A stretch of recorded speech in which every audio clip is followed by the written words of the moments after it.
ਸਾਰੀ ਸੰਗਤ ਨੂੰ ਵਾਹਿਗੁਰੂ ਜੀ ਕਾ ਖਾਲਸਾ, ਵਾਹਿਗੁਰੂ ਜੀ ਕੀ ਫਤਿਹ। ਸ਼੍ਰੀ ਗੁਰੂ ਗ੍ਰੰਥ ਸਾਹਿਬ ਦੇ ਅੰਗ ਨੰਬਰ 292 ਤੇ ਵਿਚਾਲੇ ਜੇ ਕਰਕੇ 1 ਨੰਬਰ ਪਾਇਆ ਹੋਇਆ।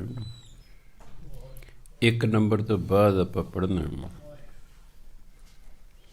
ਜੀ ਜੰਤਰ ਸਭ ਤਾਕੈ ਹਾਥ, ਦੀਨ ਦਿਆਲ ਅਨਾਥ ਕੋ ਨਾਥ। ਪਰਮਾਤਮਾ ਦੀਨਾਂ ਤੇ ਦਇਆ ਕਰਨ ਵਾਲਾ ਹੈ, ਅਨਾਥਾਂ ਦਾ ਨਾਥ ਹੈ।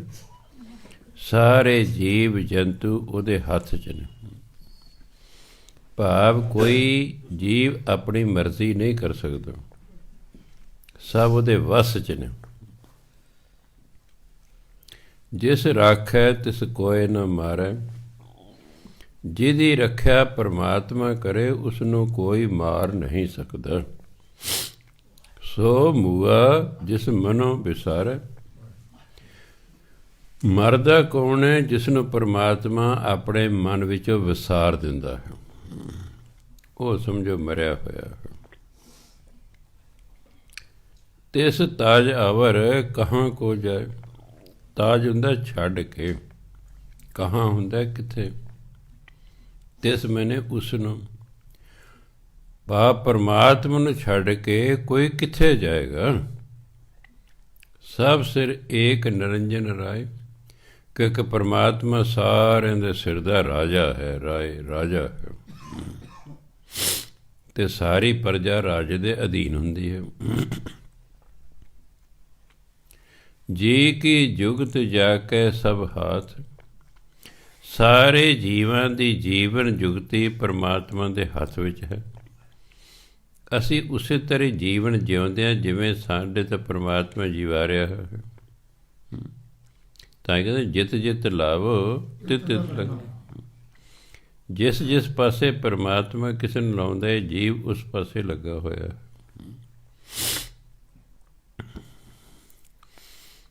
ਫਿਰ ਸਵਾਲ ਉੱਠ ਸਕਦਾ, ਫਿਰ ਤਾਂ ਕਿਸੇ ਨੂੰ ਸਮਝਾਉਣ ਦੀ ਲੋੜ ਹੀ ਨਹੀਂ।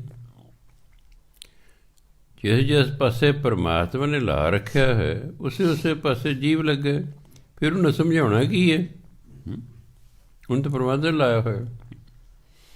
ਪਰਮਾਤਮਾ ਨੇ ਇਹ ਵੀ ਉਹਦੀ ਜ਼ਿੰਦਗੀ 'ਚ ਲਿਖਿਆ ਹੁੰਦਾ ਕਿ ਤੂੰ ਸ਼ਰਾਬ ਪੀਵੇਂਗਾ, ਫਿਰ ਫਲਾਣਾ ਬੰਦਾ ਆਵੇਗਾ, ਤੂੰ ਉਹਦੀ ਮੰਨੇਗਾ ਅਤੇ ਸ਼ਰਾਬ ਪੀਣੋਂ ਹਟ ਜਾਵੇਗਾ। ਇਹ ਜੀਵ ਸਿਰਫ ਤੇ ਸਿਰਫ ਉਸ ਦੀ ਮੰਨੇਗਾ, ਬਾਕੀ ਕਿਸੇ ਦੀ ਨਹੀਂ ਮੰਨੇਗਾ। ਘਰ ਦੇ ਸਾਰੇ ਜੀਅ ਹਮੇਸ਼ਾ ਕਹਿੰਦੇ ਰਹਿੰਦੇ ਨੇ ਕਿ ਭਾਈ ਤੂੰ ਇਹ ਸ਼ਰਾਬ ਨਾ ਪੀ। ਉਹ ਨਹੀਂ ਹਟਦਾ। ਜਿਹਦੇ ਰਾਹੀਂ ਹਟਣਾ, ਜਦੋਂ ਉਹ ਆਵੇਗਾ ਬਸ ਉਹਦਾ ਮੰਨ ਲਏਗਾ। ਇਹ ਵੀ ਲਿਖਿਆ ਹੁੰਦਾ। ਜਿਵੇਂ ਤੁਹਾਡੇ ਲਿਖਿਆ ਹੈ ਕਿ ਤੁਸੀਂ ਪਾਠ ਸਿੱਖੋਗੇ, ਇਹ ਵੀ ਲਿਖਿਆ ਕਿ ਤੁਹਾਨੂੰ ਜੈਮਲ ਸਿੰਘ ਆਵੇਗਾ, ਉਹ ਪਾਠ ਸਿਖਾਏਗਾ। ਉਹ ਆ ਗਿਆ ਅਤੇ ਤੁਸੀਂ ਸਿੱਖ ਲਿਆ। ਜਿਸ ਤੋਂ ਤੁਸੀਂ ਸਿੱਖਣਾ ਹੈ ਉਸੇ ਤੋਂ ਹੀ ਸਿੱਖਣਾ ਹੈ। ਜਿਸ ਤੋਂ ਪਰਮਾਤਮਾ ਲਿਖਿਆ ਤੂੰ ਫਲਾਣੇ ਤੋਂ ਪਾਠ ਸਿੱਖੇਗਾ, ਉਹਦੀ ਡਿਊਟੀ ਲਾਏਗਾ ਕਿ ਤੂੰ ਇਹਨੂੰ ਪਾਠ ਸਿਖਾ। ਇਸ ਤਰ੍ਹਾਂ ਚੱਲਦਾ ਕੰਮ। ਸਭ ਕੁਛ ਉਹਦੇ ਹੁਕਮ 'ਚ ਹੀ ਹੋ ਰਿਹਾ ਹੈ। ਜਦੋਂ ਉਹਦੀ ਮਰਜ਼ੀ ਹੈ, ਉਹਨੂੰ ਆਪਣੇ ਹੁਕਮ ਨਾਲ ਬਦਲ ਦਿੰਦਾ ਹੈ। ਇਸ ਲਈ ਸਾਰੇ ਜੀਵਾਂ ਦੀ ਜੀਵਨ ਜੁਗਤੀ ਪਰਮਾਤਮਾ ਦੇ ਹੱਥ ਵਿੱਚ ਹੈ। ਅੰਤਰ ਬਾਹਰ ਜਾਨੋ ਸਾਥ। ਪਰਮਾਤਮਾ ਨੂੰ ਆਪਣੇ ਅੰਦਰ ਵੀ ਅਤੇ ਬਾਹਰ ਵੀ ਨਾਲ ਹੀ ਸਮਝੋ। ਵੀ ਪਰਮਾਤਮਾ ਕੋਈ ਦੂਰ ਨਹੀਂ ਹੈ, ਉਹ ਤੇ ਨਾਲ ਹੀ ਉਹਨੂੰ ਸਮਝਣਾ ਹੈ। ਗੁਣ ਨਿਧਾਨ ਬੇਅੰਤ ਅਪਾਰ। ਨਿਧਾਨ ਦਾ ਖਜ਼ਾਨਾ, ਗੁਣ ਨਿਧਾਨ। ਪਰਮਾਤਮਾ ਗੁਣਾਂ ਦਾ ਖਜ਼ਾਨਾ ਹੈ। ਬੇਅੰਤ ਅਪਾਰ, ਉਹ ਬੇਅੰਤ ਹੈ। ਉਹਦਾ ਕੋਈ ਪਰਲਾ ਬੰਨਾ ਹੀ ਨਹੀਂ ਹੈਗਾ। ਨਾਨਕ ਦਾਸ ਸਦਾ ਬਲਿਹਾਰ। ਗੁਰੂ ਮਹਾਰਾਜ ਜਿਹੜੇ ਪਰਮਾਤਮਾ ਦੇ ਦਾਸ ਹੁੰਦੇ ਨੇ, ਪਰਮਾਤਮਾ ਦੇ ਭਗਤ ਹੁੰਦੇ ਨੇ, ਉਹ ਸਦਾ ਹੀ ਪਰਮਾਤਮਾ ਤੋਂ ਬਲਿਹਾਰ ਜਾਂਦੇ ਹਨ। ਪੂਰਨ ਪੂਰ ਰਹੇ ਦਇਆਲ, ਸਭ ਉਪਰ ਹੋਵਤ ਕਿਰਪਾਲ। ਪੂਰਨ ਪੂਰਨ ਦਾ ਵਸਣਾ, ਜਿਹੜਾ ਦਿਆਲੂ ਪਰਮਾਤਮਾ ਹੈ ਉਹ ਸਭ ਥਾਵਾਂ 'ਤੇ ਸਭ ਦੇ ਵਿੱਚ ਵਸਦਾ ਹੈ। ਸਭ ਉਪਰ ਹੋਵਤ ਕਿਰਪਾਲ, ਉਹ ਸਾਰਿਆਂ 'ਤੇ ਕਿਰਪਾਲੂ ਹੁੰਦਾ ਹੈ। ਪਰ ਕਈ ਵਾਰੀ ਸਾਡਾ ਭਾਂਡਾ ਹੀ ਨਹੀਂ ਤਿਆਰ ਹੁੰਦਾ। ਪਰਮਾਤਮਾ ਦੀ ਕਿਰਪਾ ਕਰਦਾ ਹੈ, ਅਸੀਂ ਆਪਣੇ ਭਾਂਡੇ ਮੂਧੇ ਮਾਰਕ ਨੂੰ, ਹੁਣ ਉਹ ਕੀ ਕਰੇ। ਜਿਵੇਂ ਦੋ ਘਰ ਨੇ, ਉਹਨਾਂ ਨੇ ਵਿਹੜੇ ਦੇ ਵਿੱਚ ਬਾਲਟੀਆਂ ਰੱਖੀਆਂ, ਇੱਕ ਨੇ ਬਾਲਟੀ ਸਿੱਧੀ ਰੱਖੀ ਹੋਈ, ਇੱਕ ਨੇ ਮੂਧੀ ਰੱਖੀ ਹੋਈ ਹੈ। ਦੋਨਾਂ ਦੇ ਵਿਹੜੇ 'ਚ ਮੀਂਹ ਪਿਆ, ਇੱਕ ਦੀ ਬਾਲਟੀ ਪਾਣੀ ਨਾਲ ਭਰ ਗਈ, ਇੱਕ ਦੀ ਖਾਲੀ ਰਹਿ ਗਈ।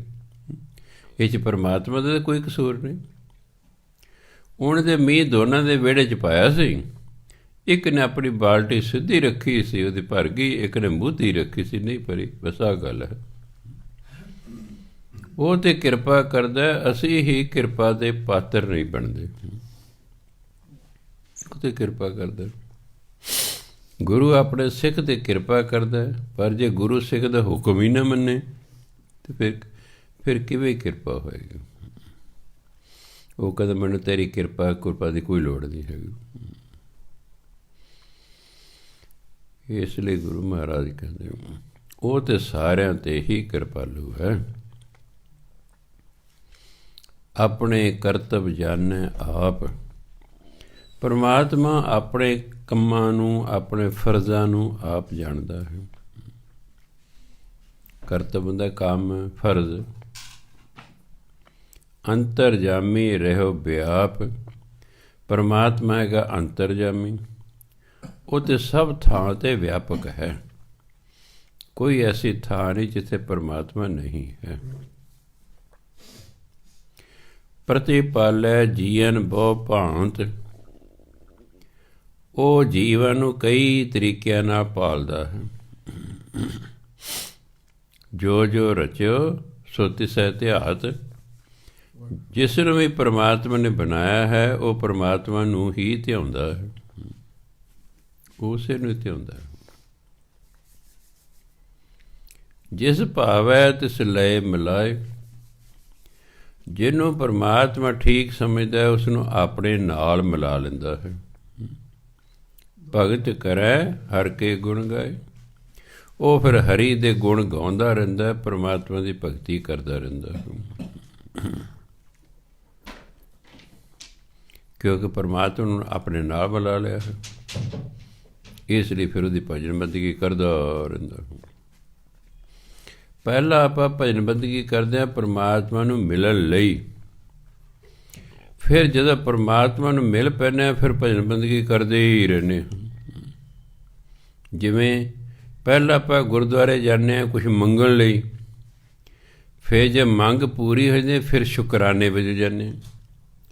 ਫਿਰ ਇਨਸਾਨ ਸ਼ੁਕਰਾਨੇ ਵਜੋਂ ਸਾਰੀ ਉਮਰ ਭਜਨ ਬੰਦਗੀ ਕਰਦਾ ਰਹਿੰਦਾ, ਕਿਉਂਕਿ ਉਹਨੂੰ ਸੋਝੀ ਆ ਜਾਂਦੀ ਹੈ ਕਿ ਮੇਰਾ ਤਾਂ ਕੰਮ ਹੀ ਭਜਨ ਬੰਦਗੀ ਕਰਨਾ। ਫਿਰ ਭਗਤ ਨੇ ਤਾਂ ਕੁਛ ਕਰਨਾ ਨਹੀਂ ਹੁੰਦਾ। ਹਾਂ, ਇਹ ਉਹਦੀ ਆਪਣੀ ਮਰਜ਼ੀ ਹੈ, ਉਹ ਕਿਸੇ ਤੋਂ ਸੇਵਾ ਨਾ ਲਵੇ, ਆਪ ਕਰੇ, ਨਹੀਂ ਤੇ ਪਰਮਾਤਮਾ ਤੇ ਤਾਂ ਉਸ 'ਤੇ ਸੇਵਾਦਾਰ ਲਾਉਂਦਾ। ਮਨ ਅੰਤਰ ਵਿਸ਼ਵਾਸ ਕਰ ਮਾਨੇ। ਜਿਹਨੇ ਮਨ ਕਰਕੇ ਵਿਸ਼ਵਾਸ ਰੱਖ ਕੇ ਪਰਮਾਤਮਾ ਨੂੰ ਮੰਨ ਲਿਆ ਵੀ ਹਾਂ ਪਰਮਾਤਮਾ ਹੈ, ਪਰਮਾਤਮਾ ਸਭ ਕੁਝ ਕਰ ਸਕਦਾ ਹੈ, ਪਰਮਾਤਮਾ ਅੰਤਰਜਾਮੀ ਹੈ, ਪਰਮਾਤਮਾ ਦਿਆਲੂ ਕਿਰਪਾਲੂ ਹੈ, ਜਿਹਨੇ ਮਨ ਕਰਕੇ ਮੰਨ ਲਿਆ। ਕਈ ਗੱਲਾਂ ਨੂੰ ਆਪਣਾ ਮਨ ਨਹੀਂ ਮੰਨਦਾ, ਬੱਝੇ ਰੁਝੇ ਅਸੀਂ ਕਰਦੇ ਹਾਂ, ਮਨ ਨਹੀਂ ਮੰਨ ਰਿਹਾ ਹੁੰਦਾ। ਇਸ ਲਈ ਸਾਨੂੰ ਫਿਰ ਕੋਈ ਪ੍ਰਾਪਤੀ ਨਹੀਂ ਹੁੰਦੀ। ਕਿਉਂ? ਮਨ ਮੰਨ ਨਹੀਂ ਰਿਹਾ, ਬੱਝੇ ਰੁਝੇ ਫਿਰ ਕਰ ਰਹੇ। ਜਿਵੇਂ ਆ ਗਿਆ ਕੋਈ, ਮੈਂ ਕੈਨੇਡਾ ਜਾਣਾ ਜੀ, ਮੈਂ ਕਿਹਾ ਪਾਠ ਕਰ, ਉਹ ਮਾਂ ਨੂੰ ਕਹਿੰਦਾ ਤੂੰ ਮੇਰਾ ਪਾਠ ਕਰੀ, ਉਹਦਾ ਮਨ ਹੀ ਨਹੀਂ ਕਰਦਾ ਪਾਠ ਕਰਨ। ਆ ਤੇ ਗਿਆ, ਪਾਠ ਲੈ ਵੀ ਗਿਆ, ਪਰ ਆਪ ਨਹੀਂ ਕਰਦਾ ਹੈਗਾ। ਕਿਉਂ? ਉਹਦਾ ਮਨ ਹੀ ਨਹੀਂ ਮੰਨ ਰਿਹਾ। ਬਹੁਤ ਸਾਰੇ ਲੋਕ ਨੇ ਜਿਹੜੇ ਕਿ ਸਾਡਾ ਕੰਮ ਹੋ ਜਾਏ ਪਰ ਸਾਨੂੰ ਆਪ ਕੁਛ ਨਾ ਕਰਨਾ ਪਵੇ।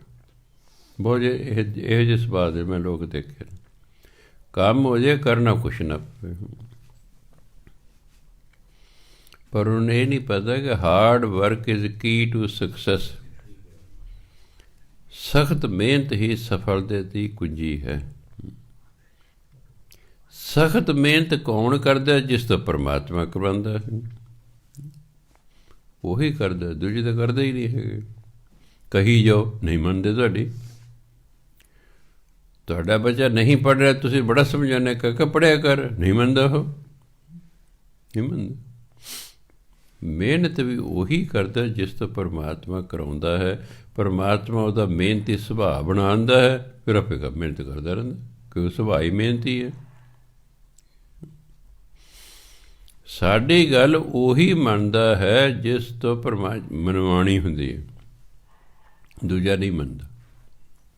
ਪਰ ਸਾਡਾ ਫਰਜ਼ ਹੈ ਕਹੀ ਜਾਣਾ, ਕਿਉਂਕਿ ਪਤਾ ਕਿਹਦਾ ਪਰਮਾਤਮਾ ਲਿਖਿਆ ਕਿ ਫਲਾਣਾ ਤੈਨੂੰ ਕਹੂਗਾ, ਤੂੰ ਉਹਦੀ ਮੰਨ ਜਾਏਗਾ। ਜਿਹੜਾ ਮੰਨ ਗਿਆ ਵੈਲ ਐਂਡ ਗੁੱਡ। ਮੈਂ ਕਈ ਵਾਰ ਬੱਚਿਆਂ ਨੂੰ ਸਮਝਾਉਣਾ, 1600 ਵਿਦਿਆਰਥੀ ਸਕੂਲ ਦਾ ਹੈ, ਸਟੇਜ 'ਤੇ ਖੜ੍ਹ ਕੇ ਸਮਝਾਉਣਾ। ਕਈ ਟੀਚਰ ਕਹਿੰਦੇ ਇਹਨਾਂ ਨੇ ਕਿਹੜਾ ਮੰਨਣਾ। ਮੈਂ ਐਸਾ ਨਹੀਂ ਹੁੰਦਾ ਕਿ 1600 'ਚ ਇੱਕ ਵੀ ਨਾ ਮੰਨੇ। ਇੱਕ ਨੇ ਵੀ ਮੰਨ ਲਿਆ, ਮੈਂ ਸਮਝਿਆ ਅੱਜ ਦਾ ਬੋਲਿਆ ਮੇਰਾ ਸਫਲਾ ਹੋ ਗਿਆ। ਘੱਟ ਤੋਂ ਇੱਕ ਨੇ ਤਾਂ ਮੰਨ ਲਿਆ। ਸਾਡਾ ਫਰਜ਼ ਹੈ ਕਹੀ ਜਾਣਾ। ਜਿਹਦੇ ਭਾਗਾਂ 'ਚ ਮੰਨਣਾ ਲਿਖਿਆ ਹੈਗਾ ਉਹ ਮੰਨ ਲਏਗਾ, ਦੂਜਾ ਨਹੀਂ ਮੰਨੇਗਾ। ਟੀਚਰ 40 ਵਿਦਿਆਰਥੀ ਨੇ, ਟੀਚਰ 40 ਨੂੰ ਹੀ ਪੜ੍ਹਾਉਂਦਾ, ਕਿੰਨੇ ਫੇਲ ਹੋ ਜਾਂਦੇ ਨੇ? ਕਿਉਂ? ਉਹਨੂੰ ਮੰਨੇ ਹੀ ਨਹੀਂ ਜੋ ਟੀਚਰ ਨੇ ਕਿਹਾ। ਟੀਚਰ ਨੇ ਤਾਂ ਸਾਰਿਆਂ ਨੂੰ ਪੜ੍ਹਾਇਆ। ਕੋਈ 90% ਲੈ ਗਿਆ, ਕੋਈ 70% ਲੈ ਗਿਆ, ਕੋਈ 33% ਲੈ ਗਿਆ, ਕੋਈ ਵਿਚਾਰਾ 5-10% ਲੈਂਦਾ ਹੈ। ਟੀਚਰ ਨੇ ਤਾਂ ਸਾਰਿਆਂ ਨੂੰ ਇੱਕੋ ਜਿਹਾ ਹੀ ਪੜ੍ਹਾਇਆ। ਅੱਗੇ ਪੜ੍ਹਨ ਵਾਲੇ 'ਤੇ ਨਿਰਭਰ ਕਰਦਾ ਹੈ ਕਿ ਉਹ ਕਿੰਨਾ ਕੁ ਪੜ੍ਹਦਾ ਹੈ। ਇਸੇ ਤਰ੍ਹਾਂ ਹੀ ਪਰਮਾਤਮਾ ਸਾਰਿਆਂ 'ਤੇ ਕਿਰਪਾ ਕਰਦਾ ਹੈ। ਅਸੀਂ ਉਹਦੀ ਕਿੰਨੀ ਕੁ ਕਿਰਪਾ ਦੇ ਪਾਤਰ ਬਣਦੇ ਹਾਂ, ਬਸ ਇਸ 'ਤੇ ਨਿਰਭਰ ਕਰਦਾ ਹੈ। ਟੀਚਰ ਨੇ 40 ਦੇ 40 ਵਿਦਿਆਰਥੀਆਂ ਨੂੰ ਲੈਸਨ ਦਿੱਤਾ। ਜਿਨ੍ਹਾਂ ਨੇ ਮੰਨ ਲਿਆ ਉਹ ਪਾਸ ਹੋ ਗਏ, ਬਾਕੀ ਠੀਕ ਹੈ ਫੇਲ ਫੁੱਲ ਹੋ ਗਏ। ਕਾਲਜਾਂ 'ਚ ਚਲੇ ਜਾਓ ਤੁਸੀਂ, ਕਲਾਸ ਲੱਗੀ ਹੋਈ ਹੈ, ਅੱਧੇ ਦਾ ਕਲਾਸ ਹੈ ਨਹੀਂ। ਜਿਹੜੇ ਅੱਧੇ ਹੈਗੇ ਉਹ ਪ੍ਰੋਫੈਸਰ ਪੜ੍ਹਾ ਰਿਹਾ, ਉਹ ਆਪਣਾ ਮੋਬਾਈਲ 'ਤੇ ਗੱਲਾਂ ਕਰ ਰਹੇ ਨੇ। ਪ੍ਰੋਫੈਸਰ ਨੂੰ ਸੁਣਦੇ ਹੀ ਨਹੀਂ। ਉਹਨਾਂ ਨੇ ਗਿਆਨ ਹੀ ਨਹੀਂ ਕਿ ਅਸੀਂ ਕਾਲਜ ਕਾਹਦੇ ਲਈ ਆਏ ਹਾਂ। ਮਾਂ ਪਿਓ ਨੇ ਫੀਸਾਂ ਭਰੀਆਂ, ਸਭ ਕੁਝ ਕੀਤਾ, ਤੁਹਾਨੂੰ ਪੜ੍ਹਨ ਲਈ ਭੇਜਿਆ, ਨਹੀਂ ਪੜ੍ਹਦੇ, ਕਿਆ ਕਰੇ? ਹੁਣ ਪ੍ਰੋਫੈਸਰ ਤਾਂ ਬੋਲ ਰਿਹਾ ਹੈ, 40 ਦੇ 20 ਕੋਲ ਬੈਠੇ, 20 ਤਾਂ ਆਏ ਹੀ ਨਹੀਂ। ਅਤੇ ਜਿਹੜੇ 20 'ਚ ਨੇ ਉਹਨਾਂ 'ਚ 10 ਆਪਣੇ ਮੋਬਾਈਲਾਂ 'ਤੇ ਗੱਲਾਂ ਕਰ ਰਹੇ ਨੇ। ਬਸ 10% ਸੁਣਦੇ ਹੁੰਦੇ ਨੇ। ਪ੍ਰੋਫੈਸਰ ਨੂੰ ਵੀ ਪਤਾ, ਕਹਿੰਦੇ ਹਟਦੇ ਤਾਂ ਹੈ ਨਹੀਂ, ਲੱਗੇ ਆਪਣਾ ਕਿਉਂ ਆਪਾਂ ਨੂੰ ਤਨਖਾਹ ਮਿਲਦੀ ਹੈ, ਆਪਣਾ 40 ਮਿੰਟ ਬੋਲ ਕੇ ਤੁਰ ਜਾਓ। ਐਂ ਗੁਰੂ ਮਹਾਰਾਜ ਕਹਿੰਦੇ ਨੇ, ਸਿੱਖ ਬੈਠਾ ਸੁਣ ਰਿਹਾ ਹੈ, ਮੰਨਦਾ ਨਹੀਂ ਹੈਗਾ। ਹੁਣ ਤਾਂ ਗੁਰੂ ਕੀ ਕਰੇਗਾ? ਗੁਰੂ ਦੱਸੋ ਕੀ ਕਰੇਗਾ? ਸਿੱਖ ਹੈ, ਗੁਰੂ ਦੇ ਕੋਲ ਜਾਂਦੇ ਹੀ ਨਹੀਂ। ਬਹੁਤ ਸਾਰੇ ਸਿੱਖ ਗੁਰਦੁਆਰੇ ਹੀ ਨਹੀਂ ਜਾਂਦੇ। ਜਿਵੇਂ ਕਈ ਵਿਦਿਆਰਥੀ ਕਲਾਸ ਅਟੈਂਡ ਹੀ ਨਹੀਂ ਕਰਦੇ, ਉਹ ਗੁਰੂ ਕੋਲ ਜਾਂਦੇ ਹੀ ਨਹੀਂ। ਅਤੇ ਜਿਹੜੇ ਜਾਂਦੇ ਨੇ ਉਹਨਾਂ 'ਚ ਬਹੁਤੇ ਮੰਨਦੇ ਨਹੀਂ ਹੈਗੇ, ਆਪਣੀ ਮਰਜ਼ੀ ਕਰਦੇ ਨੇ, ਇਸ ਲਈ ਪਾਸ ਨਹੀਂ ਹੁੰਦੇ। ਦੋਨੋਂ ਉਦਾਹਰਨਾਂ ਮੈਂ ਤੁਹਾਨੂੰ ਦੇ ਦਿੱਤੀਆਂ, ਤੁਹਾਡੇ ਸਾਹਮਣੇ ਨੇ। ਆਹ ਹੈ, ਗੁਰੂ ਨੇ ਤਾਂ ਸਾਰਿਆਂ ਨੂੰ ਸਿੱਖਿਆ ਦਿੱਤੀ। ਜਿਵੇਂ ਟੀਚਰ ਨੇ ਸਾਰੀ ਕਲਾਸ ਨੂੰ ਪੜ੍ਹਾਇਆ, ਪਰ 10 ਘਰੇ ਚੱਜ ਨਾਲ ਗੱਲ ਸੁਣੀ, ਮੰਨੀ, ਬਾਕੀ ਨੇ ਉਂਝੀ ਸੀ। ਇਹ ਗੁਰੂ ਮਹਾਰਾਜ ਆਪਣੇ ਸਾਰੇ ਸਿੱਖਾਂ ਨੂੰ ਉਪਦੇਸ਼ ਦੇ ਰਹੇ ਨੇ। ਕਿੰਨੇ % ਸਿੱਖ ਨੇ ਗੁਰੂ ਦੇ ਉਪਦੇਸ਼ ਨੂੰ ਸੁਣਦਾ ਹੀ ਨਹੀਂ, ਅਤੇ ਜਿਹੜੇ ਸੁਣਦੇ ਨੇ ਉਹਨਾਂ 'ਚ ਬਸ 10% ਮੰਨਦੇ ਨੇ, ਬਾਕੀ ਮੰਨਦੇ ਹੀ ਨਹੀਂ ਹੈਗੇ। ਕੁਛ ਫਿਰ ਗੁਰੂ ਦਾ ਤਾਂ ਕੋਈ ਨਾ ਕਸੂਰ ਹੋਇਆ। ਇਸ ਤਰ੍ਹਾਂ ਪਰਮਾਤਮਾ ਸਾਰਿਆਂ 'ਤੇ ਕਿਰਪਾਲੂ ਹੈ। ਉਹਦੀ ਕਿਰਪਾ ਦੇ ਪਾਤਰ ਹੀ ਨਹੀਂ ਬਣਦੇ, ਉਹ ਹੁਣ ਕੀ ਕਰੇ ਬਈ। ਸੋ ਤਾਂ ਗੁਰੂ ਮਹਾਰਾਜ ਕਹਿੰਦੇ, ਜਿਸ ਨੇ ਮਨ ਕਰਕੇ ਪਰਮਾਤਮਾ 'ਤੇ ਵਿਸ਼ਵਾਸ ਲੈਣ ਦਾ, ਪਰਮਾਤਮਾ ਨੂੰ ਮੰਨ ਲਿਆ, ਕਰਨਹਾਰ ਨਾਨਕ ਇੱਕ ਜਾਣੇ। ਪਰਮਾਤਮਾ ਜੋ ਕਰਨ ਵਾਲਾ ਹੈ, ਸਭ ਕੁਛ ਕਰਨ ਵਾਲਾ, ਉਸ ਨੂੰ ਉਹ ਜਾਣ ਲੈਂਦੇ ਹਨ, ਕਿਉਂਕਿ ਉਹਨੇ ਮੰਨ ਲਿਆ, ਉਹਨਾਂ ਮੰਨ ਲਿਆ, ਇਸ ਲਈ ਜਾਣਗੇ ਪਰਮਾਤਮਾ ਨੂੰ। ਜਾਣ ਲੱਗਾ ਹਰ ਏਕੈ ਨਾਈ। ਨਾਈ ਹਿੰਦੀ ਪੰਜਾਬੀ ਦਾ ਸ਼ਬਦ ਹੈ, ਨਾਏ ਫਾਰਸੀ ਦਾ ਸ਼ਬਦ ਹੈ। ਜਿਵੇਂ ਮਾਏ, ਕਈ ਕਹਿੰਦੇ ਮਾਈ, ਉਹਨਾਂ ਨੂੰ ਪਤਾ ਨਹੀਂ ਮਾਏ ਸ਼ਬਦ ਹੀ ਨਹੀਂ ਹੁੰਦਾ, ਉਹ ਮਾਂ ਤੋਂ ਸਮਝਦੇ ਨੇ ਮਾਏ। ਕਈ ਸੰਤ ਮਾਦੇ ਬੋਲਦੇ ਆਨੰਦ ਪਿਆ ਮੇਰੀ ਮਾਏ, ਉਹਨਾਂ ਵਿਚਾਰਿਆਂ ਨੂੰ ਪਤਾ ਹੀ ਨਹੀਂ ਵੀ ਮਾਏ ਤੇ ਸ਼ਬਦ ਹੀ ਕੋਈ ਨਹੀਂ ਹੁੰਦਾ, ਮਾਏ ਹੁੰਦਾ। ਮਾਏ ਸ਼ਬਦ ਫਾਰਸੀ ਦਾ, ਜਿਹਦਾ ਅਰਥ ਹੈ ਮਾਂ। ਫਾਰਸੀ 'ਚ ਮਾਏ ਹੁੰਦਾ, ਮੰਮੀ ਨੂੰ ਕਹਿਣਾ ਇਡੀ ਸਾਰੀ ਮਾਏ, ਆਨੰਦ ਪਿਆ ਮੇਰੀ ਮਾਏ। ਮਾਏ ਬੋਲਣਾ ਚਾਹੀਦਾ, ਮਾਏ ਮਾਂ ਨੂੰ ਕਹਿੰਦੇ ਫਾਰਸੀ 'ਚ। ਉਹ ਮਾਂ ਤੋਂ ਬਣਾਉਂਦੇ, ਈੜੀ ਨੂੰ ਬਿੰਦੀ ਲਾ ਦਿੰਦੇ ਨੇ, ਮਾਂ ਨੂੰ ਮਾਂ ਹੀ ਬੋਲ ਦਿੰਦੇ ਨੇ। ਕਿਉਂਕਿ ਹਰ ਇੱਕ ਚੀਜ਼ ਬਹੁਤ ਧਿਆਨ, ਬਹੁਤ ਮਿਹਨਤ, ਬਹੁਤ ਸਮਾਂ ਮੰਗਦੀ ਹੈ, ਤਾਂ ਜਾ ਕੇ ਕਿਤੇ ਪਤਾ ਲੱਗਦਾ ਹੈ। ਦੱਦਾ ਯਈਆ ਹੈ, ਦੱਦਾ ਯਈਏ ਨੂੰ ਔਂਕੜ ਹੈ, ਦੱਦਾ ਯਈਏ ਨੂੰ ਸਿਹਾਰੀ ਹੈ, ਤਿੰਨ ਸਪੈਲਿੰਗ ਨੇ। ਨਾਨਕ ਕੱਕੇ ਨੂੰ ਔਂਕੜ ਹੈ, ਨਾਨਕ ਬਿਨਾਂ ਔਂਕੜ ਤੋਂ ਹੈ, ਨਾਨਕ ਕੱਕੇ ਨੂੰ ਸਿਹਾਰੀ ਹੈ। ਤਿੰਨਾਂ ਦਾ ਉਚਾਰਨ ਨਾਨਕ ਹੈ, ਸਪੈਲਿੰਗ ਆਰਡਰ। ਇਸ ਤਰ੍ਹਾਂ ਦੱਦਾ ਯਈਆ, ਦੱਦਾ ਯਈਏ ਨੂੰ ਸਿਹਾਰੀ, ਦੱਦਾ ਯਈਏ ਨੂੰ ਔਂਕੜ, ਇਹ ਤਿੰਨਾਂ ਦਾ ਇੱਕੋ ਉਚਾਰਨ ਹੈ ਦਈ, ਕਿਉਂਕਿ ਸੰਸਕ੍ਰਿਤ ਦਾ ਸ਼ਬਦ ਹੈ ਅਤੇ ਸੰਸਕ੍ਰਿਤ ਦਾ ਉਚਾਰਨ ਹੈ ਦਈ। ਦੱਦਾ ਯਈਆ ਦਈ, ਹੇ ਰੱਬਾ। ਦੱਦਾ ਯਈਏ ਨੂੰ ਔਂਕੜ ਦਈ ਰੱਬ, ਦੱਦਾ ਯਈਏ ਨੂੰ ਸਿਹਾਰੀ ਦਈ ਰੱਬ ਨੇ। ਰੱਬ ਨੇ। ਜਿਵੇਂ ਨਾਨਕ, ਨੰਨੇ ਨੂੰ ਕੰਨਾ ਨੰਨਾ ਕੱਕਾ, ਨਾਨਕ ਹੇ ਨਾਨਕ। ਨੰਨੇ ਨੂੰ ਕੰਨਾ ਨੰਨਾ ਕੱਕੇ ਨੂੰ ਔਂਕੜ ਨਾਨਕ, ਭਾਵ ਨਾਨਕ। ਨੰਨੇ ਨੂੰ ਕੰਨਾ ਨੰਨਾ ਕੱਕੇ ਨੂੰ ਸਿਹਾਰੀ, ਇਹਦਾ ਮਤਲਬ ਨਾਨਕ ਨੇ। ਅੱਡ-ਅੱਡ ਸਪੈਲਿੰਗ ਹੋਣ ਕਰਕੇ ਅੱਡ-ਅੱਡ ਅਰਥ ਨੇ, ਪਰ ਉਚਾਰਨ ਤਿੰਨਾਂ ਦਾ ਇੱਕੋ ਹੀ ਹੈ। ਇਸ ਤਰ੍ਹਾਂ ਉਹਨੂੰ ਦੱਦੇ ਨੂੰ ਯਈਏ, ਦੱਦਾ ਯਈਏ ਨੂੰ ਔਂਕੜ ਦਈਓ ਨਹੀਂ ਪੜ੍ਹਦੇ, ਬਹੁਤ ਸਾਰੇ ਦਈਓ ਪੜ੍ਹਦੇ ਨੇ ਵੀ ਯਈਏ ਨੂੰ ਔਂਕੜ ਤਾਂ ਉਂਝ ਹੀ ਨਹੀਂ ਬੋਲਦਾ।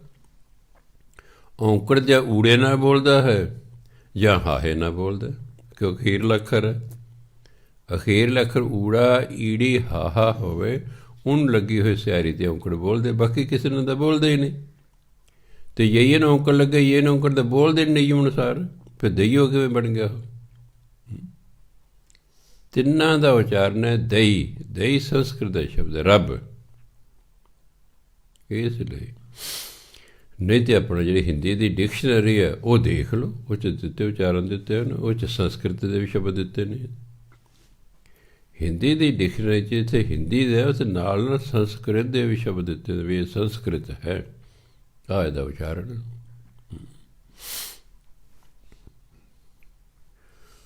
ਸੋ ਬਹੁਤ ਔਖਾ ਕੰਮ ਹੈ। ਪੰਜਾਬੀ ਵੀ ਆਉਣੀ ਚਾਹੀਦੀ ਹੈ, ਹਿੰਦੀ ਵੀ ਆਉਣੀ ਚਾਹੀਦੀ ਹੈ, ਫਾਰਸੀ ਵੀ ਆਉਣੀ ਚਾਹੀਦੀ ਹੈ, ਸੰਸਕ੍ਰਿਤ ਵੀ ਆਉਣੀ ਚਾਹੀਦੀ ਹੈ, ਤਾਂ ਜਾ ਕੇ ਕਿਤੇ ਬਾਣੀ ਸ਼ੁੱਧ ਹੁੰਦੀ ਹੈ। ਤਾਂ ਮੈਂ ਦੱਸਿਆ ਨਾਏ ਬਿਨਾਂ ਬਿੰਦੀ ਤੇ ਬੋਲੋਗੇ, ਨਾਏ ਫਾਰਸੀ ਦਾ ਸ਼ਬਦ ਹੈ ਨਾਮ। ਨਾਏ ਬਿੰਦੀ ਲਾ ਕੇ ਬੋਲੋਗੇ, ਹਿੰਦੀ ਪੰਜਾਬੀ ਦਾ ਹੋ ਗਿਆ ਨਾਮ। ਅਰਥ ਉਹੀ ਹੈ, ਅਰਥ ਉਹੀ ਹੈ। ਬਿਨਾਂ ਬਿੰਦੀ ਤੋਂ ਫਾਰਸੀ ਦਾ ਹੈ, ਬਿੰਦੀ ਲਾ ਕੇ ਹਿੰਦੀ ਪੰਜਾਬੀ ਦਾ ਹੈ।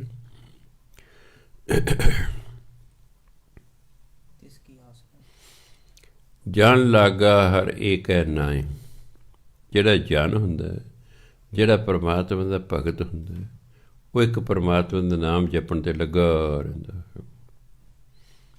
ਤਿਸ ਕੀ ਆਸ ਨਾ ਬਿਰਥੀ ਜਾਏ। ਫਿਰ ਜਿਹੜਾ ਨਾਮ ਜਪਦਾ ਰਹਿੰਦਾ ਜਪਦਾ ਰਹਿੰਦਾ ਜਪਦਾ ਰਹਿੰਦਾ, ਉਹਦੀ ਇੱਛਾ ਪੂਰੀ ਹੋ ਜਾਂਦੀ। ਉਹਦੀ ਇੱਛਾ ਵਿਅਰਥ ਨਹੀਂ ਜਾਂਦੀ, ਖਾਲੀ ਨਹੀਂ ਜਾਂਦੀ, ਪੂਰੀ ਹੋ ਜਾਂਦੀ। ਨਾਮ ਜਪੀ ਜਾਣਾ ਬਸ, ਬਾਣੀ ਪੜ੍ਹੀ ਜਾਓ, ਨਾਮ ਜਪੀ ਜਾਓ, ਆਪੇ ਸਭ ਕੁਛ ਹੋ ਜਾਏਗਾ। ਸੇਵਕ ਕੋ ਸੇਵਾ ਬਣ ਆਈ। ਜਿਹੜਾ ਸੇਵਕ ਹੁੰਦਾ ਉਹ ਤਾਂ ਸੇਵਾ ਹੀ ਕਰਦਾ, ਉਹ ਕੋਈ ਇੱਛਾ ਰੱਖ ਕੇ ਨਹੀਂ ਸੇਵਾ ਕਰਦਾ। ਉਹ ਸੇਵਕ ਨੇ ਜਿਹੜਾ ਇੱਛਾ ਰੱਖ ਕੇ ਕਰੇ ਮੈਨੂੰ ਆਹ ਮਿਲੇ, ਉਹ ਤਾਂ ਸਵਾਰਥ ਹੈ। ਉਹ ਤਾਂ ਸਵਾਰਥ ਹੈ, ਇਹਦੇ ਬਾਰੇ ਮੈਨੂੰ ਆਹ ਮਿਲੇ। ਉਹ ਤਾਂ ਸਰਵੈਂਟ ਹੈ, ਤਨਖਾਹ ਮਿਲੇਗੀ ਕਰੇਗਾ। ਜਿਹਦੇ ਮਾਲਕ ਨੇ ਤਨਖਾਹ ਨਾ ਦਿੱਤੀ ਮੈਂ ਨਹੀਂ ਆਉਂਦਾ ਜੀ ਕੱਲ੍ਹ। ਸੇਵਕ ਨੇ ਉਹਨੇ ਤਾਂ ਸੇਵਾ ਕਰਨੀ। ਮੈਂ ਦੇਖਾ ਆਪਣੇ ਆਪਣੇ ਸ਼ੌਕ ਨੇ, ਉਹ ਕੋਈ ਇੱਛਾ ਰੱਖ ਕੇ ਨਹੀਂ ਸੇਵਾ ਕਰਦੇ, ਸੇਵਾ ਕਰਦੇ ਨੇ ਬਸ, ਕਿ ਉਹ ਲਿਖਾ ਕੇ ਲਿਆ ਨੇ ਸੇਵਾ ਕਰਨੀ। ਮੈਂ ਜੋ ਸੰਥਿਆ ਦੇ ਲਾ, ਮੈਂ ਕੋਈ ਇੱਛਾ ਰੱਖ ਕੇ ਨਹੀਂ ਲੱਗਾ ਸੀ ਵੀ ਹਾਂ ਇਹਦੇ ਬਦਲੇ ਮੈਨੂੰ ਆਹ ਮਿਲੇਗਾ। ਮੇਰੀ ਡਿਊਟੀ ਲੱਗੀ ਹੈ, ਮੈਂ ਆਪਣੀ ਡਿਊਟੀ ਕਰ ਰਿਹਾ।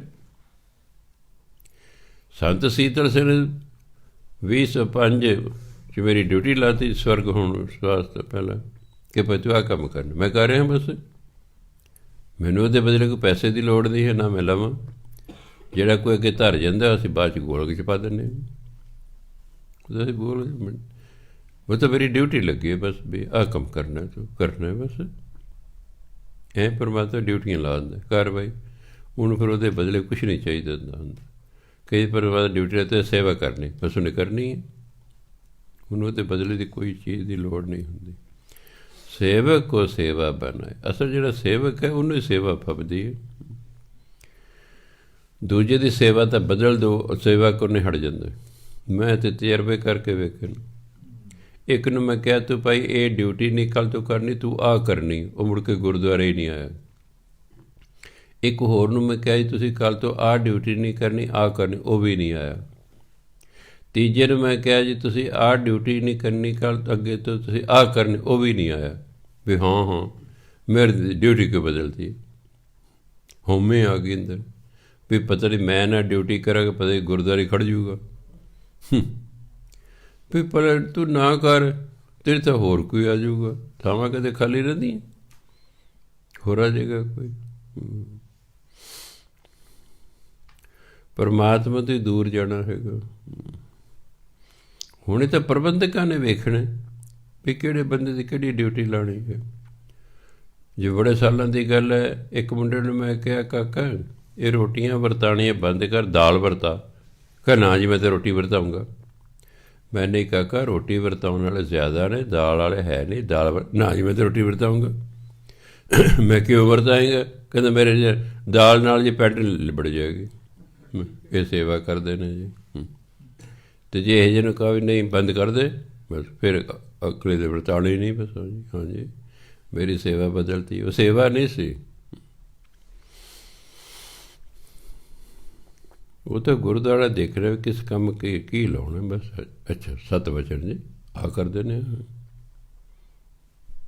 ਤਾਂ ਗੁਰੂ ਮਹਾਰਾਜ ਸੇਵਕ ਕੋ ਸੇਵਾ ਬਣਾਏ। ਸੇਵਾਦਾਰ ਨੇ ਤਾਂ ਸੇਵਾ ਕਰਨੀ, ਕਿਤੇ ਲਾ ਦਿਓ। ਜਿਵੇਂ ਭਾਈ ਲਹਿਣਾ ਨੂੰ ਕਿਹਾ, ਭਾਈ ਲਹਿਣਾ ਜੀ ਕੰਧ ਬਣਾਓ।